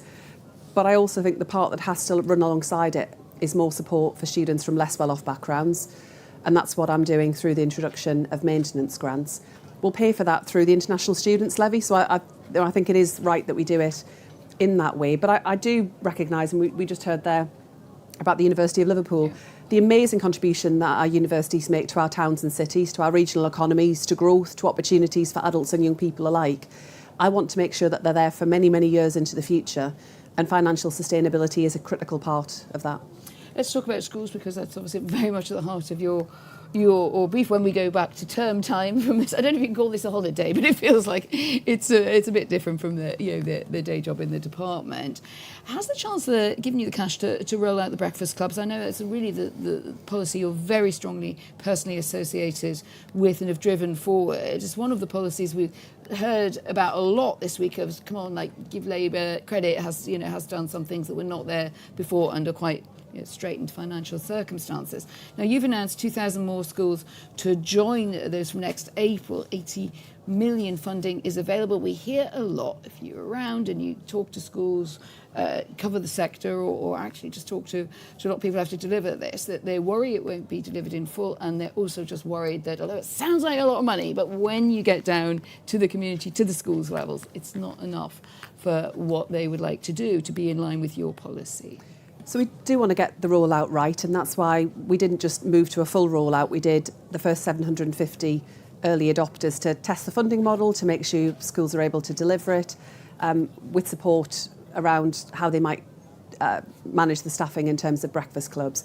So we'll learn from that as we move to the national rollout in April and then September next year. That will be the start of the national rollout. But, free breakfast clubs are being, it's absolutely transformative for working families. And I visited one last week in Kettering, one of the seats that we won at the general election. 100 children coming through the door at the start of the day in a community where there are significant challenges and quite high levels of child poverty. It means parents can get off to work. It means they can work more hours if that's what they choose. But also the educational impact is really clear, and the head teacher was telling me the difference it made to children ready to learn as they start the school day. They've had a breakfast, they've had time to settle in with their friends, something that's also really important for children with SEND. So I am confident we will make this work, and I think it is, it's a game changer for families. I guess I was going to ask you about SEND, didn't you, before we start maybe to go out to the floor. Will you bring forward the reform of provisions for children with special education needs and disabilities? The entire system seems to be very creaky. National Audit Office saying it's financially unsustainable under severe strain. Now, one of the reasons for that, when we did our sort of box set of more policy study things over the summer, one of the things I think both Sam and I were interested to dive into was the extent to which this extending of legal rights to pupils and parents to get into this category has just overwhelmed the system. So are you going to remove those growing or curtail growing entitlements? The driving principle behind all of the reform that we're setting out is about better outcomes for children with SEND, which are not as good as they should be. This is about improving rights, not removing rights, and a real focus on how we deliver better mainstream inclusion, specialist provision in mainstream, and making sure we've got the specialist placements for children with more complex needs. This is But if more people, greater awareness, but also, would you accept that there is a degree of kind of muddiness about diagnosis and even diagnosis creep that has put more people into this pot that you now then have to distribute, and that's very, very difficult? I think diagnosis is and will remain an important part of the system, but what we need to do better is deliver support before formal diagnosis takes place. Better support and training for staff to do that, to identify where children are struggling, and quicker access for parents to specialist provision where that's needed. But I would say alongside that, there are many schools that are already doing this really well. We've got a lot of work underway. This isn't going to be, a big kind of one-off change. This has to be a process of reform where we build up the system, build up parents' confidence, continue to invest in rolling out that brilliant provision alongside longer-term change. And I know that any talk of change can cause worry for parents. I understand that, and I take that incredibly seriously. And that's the last thing I want is for parents to worry about what's to come. But no one looking at the system right now would think it's delivering good outcomes for children. That's my focus, and that's why we will be setting out further changes through the school's white paper. But why I'm also spending a lot of time speaking to parents, to campaigners, to education experts, to disability rights groups, to make sure that they have a voice in all of this and that we get it right. It's a pub. Let's throw it open to this this raucous bar. Lazy at the raucous bar. If you just give me a little wave, if you'd like to come, we can have you for a couple of minutes. Yeah, sure. Great, off you go. Hi, Bridget. Fellow North Eastern Labour member here, but also Scottish Labour candidate for 2026, which is why I want to ask as Deputy Leader how will you work with Scottish Labour and what do you have to offer Scottish Labour? But also we've seen under the SNP education standards falling. Scotland used to be a world leader. Me and my Scottish husband used to have huge arguments about English and Scottish education, but we've seen Scottish education falling under the SNP. And whatever Labour suggests, SNP then copies. How can we fight that? How can we deal with that in the year to come? So, through the work that I've been doing as Education Secretary, I think we can draw a contrast in terms of the difference that Labour is making in Westminster and where the Nationalists are not making progress in Scotland. Free breakfast clubs, for example, the government-funded childcare that we're introducing not available to families in Scotland in the same way.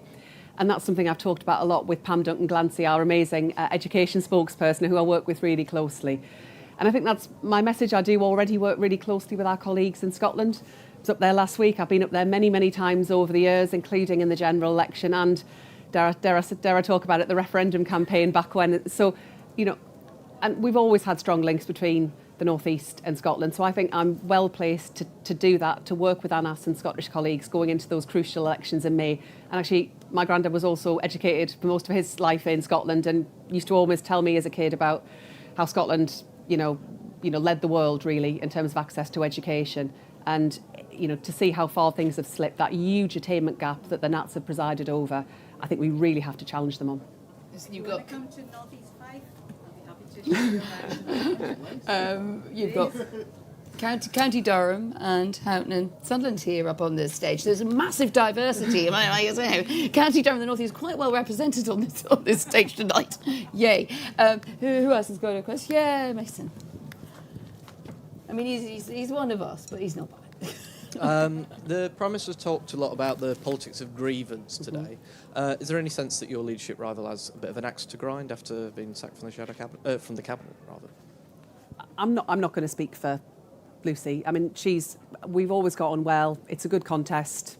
We'll take it on its merits. Members can make their judgments. How would you work together afterwards? I mean, I say that seriously in the sense that if you were to win, what kind of role would you expect Lucy Powell to play? I mean, Lucy's, a great colleague. We've worked together closely. Whatever the outcome of the contest, what we both want is the Labour government to succeed. You can't see a sort of role being created or something that would acknowledge that there'd been, this debate. Well, I mean, we're getting a few steps down the line into hypotheticals. That wouldn't be for me anyway. I'm getting steps down there. That's literally Politico. Anyone? Last question. Anyone in the? Sorry, I can't see very well. I've got long saying hello. Is that Sasha? It is. Hey, I can see you. Very good to see. Bridget, you talked about how much respect you have for Angela Rayner and the contribution she made to government. Both Wes Streeting and Lucy Powell said, we need Angela back. Do you think you need Angela Rayner back? I mean, that, of course, it's for the Prime Minister to make decisions about who is in or out of the government. I worked really closely with Angela, particularly on areas around children's social care. She was an incredibly effective Secretary of State with a real focus on the life chances of children in our country. She's got a lot to offer. I mean, I'd love to work with her again in the future, and I'm sure that's true of colleagues right across government and across the party. You expect you to see her back here next year? That really is a matter for the Prime Minister to make those decisions, but she's such a brilliant colleague, was always fantastic to work with, and was really brilliant at pushing things through and getting things done. Just one thing that I noticed, because we haven't talked about it much in the pub this week, and I just happened to be sort of reading around and I saw Lucy Powell had a word about it, and that's kind of along culture wars, identity, trans rights, etc. And she was at Fringe on Monday and asked whether she supported the EHRC, I can never say that, EHRC's interim guidance on trans issues after the Supreme Court ruling providing protection for women-only spaces. Obviously, that ruling went very strongly in that direction. Now, Lucy Powell suggested MPs should review the full guidance before it's published this year. That would obviously open the door to a change. It sounded like she was not fully convinced that the guidance was a fair and equitable solution to what's obviously a really tricky area, and probably people who would be identified as trans rights activists would be quite happy to hear that. What's your position here? So I'm the Minister responsible for this policy area, and we had the interim guidance from the EHRC, but what has now followed is the code of practice that comes to me as Secretary of State that we'll review. We haven't long received it. It's an extremely long, lengthy document, 600 plus pages. It'll be reviewed thoroughly to make sure we're getting it to the right place. And then through that process, it has to be laid in Parliament, and there's a kind of parliamentary process to follow. So members of Parliament will have the chance to be involved in that. What I would just say is, I do believe it is important, following the Supreme Court ruling, that we provide for single-sex spaces on the basis of biological sex. That was the ruling from the Supreme Court. But what the ruling from the Supreme Court also confirmed was that trans people retain important rights around freedom from discrimination, prejudice, as one of the protected characteristics within that Act. I think it is worth emphasising that point, because no trans person should suffer ill treatment or discrimination because of who they are.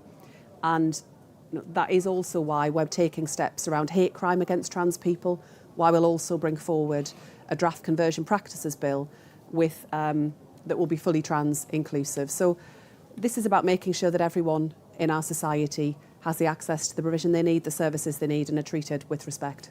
Well, look, I put the laptop down now, so therefore, this is all just between us, right? I'm sure that's how it works. Yeah. Yeah. It's a whole thing. We could tell you how that goes. So, just last quick fire round. What were you really bad at school? Art. Just not my skill set. Not the new. Yeah. All right. Is it not the new Da Vinci? And it's about, we've been doing, some of my colleagues are much better at these than I am, so you should probably come on in, is you've got a choice between two things. You can go down the pub. I'm sorry, it's going to be pretty limited. It's going to be Andy Burnham or Angela Rayner. Who's your night out? Anne should be a good night out, wouldn't she? Yeah. And Andy, well, also quite a good night. I'm sure he would be, but I think she's good for a party. And is there one drink in the spirit of the absent Angela Rayner, who, do you remember she was a recipe for terrible cocktails and absolutely dreadful, but she sounded very enthusiastic about it. Is there one sneaky sort of drink that you might have on a Friday night that you think that's just that's what I have in my pub? I'm always up for a Jaeger bomb if there's one going. News! Jaeger bomb! Bridget Phillipson, Jaeger bomber. Thank you.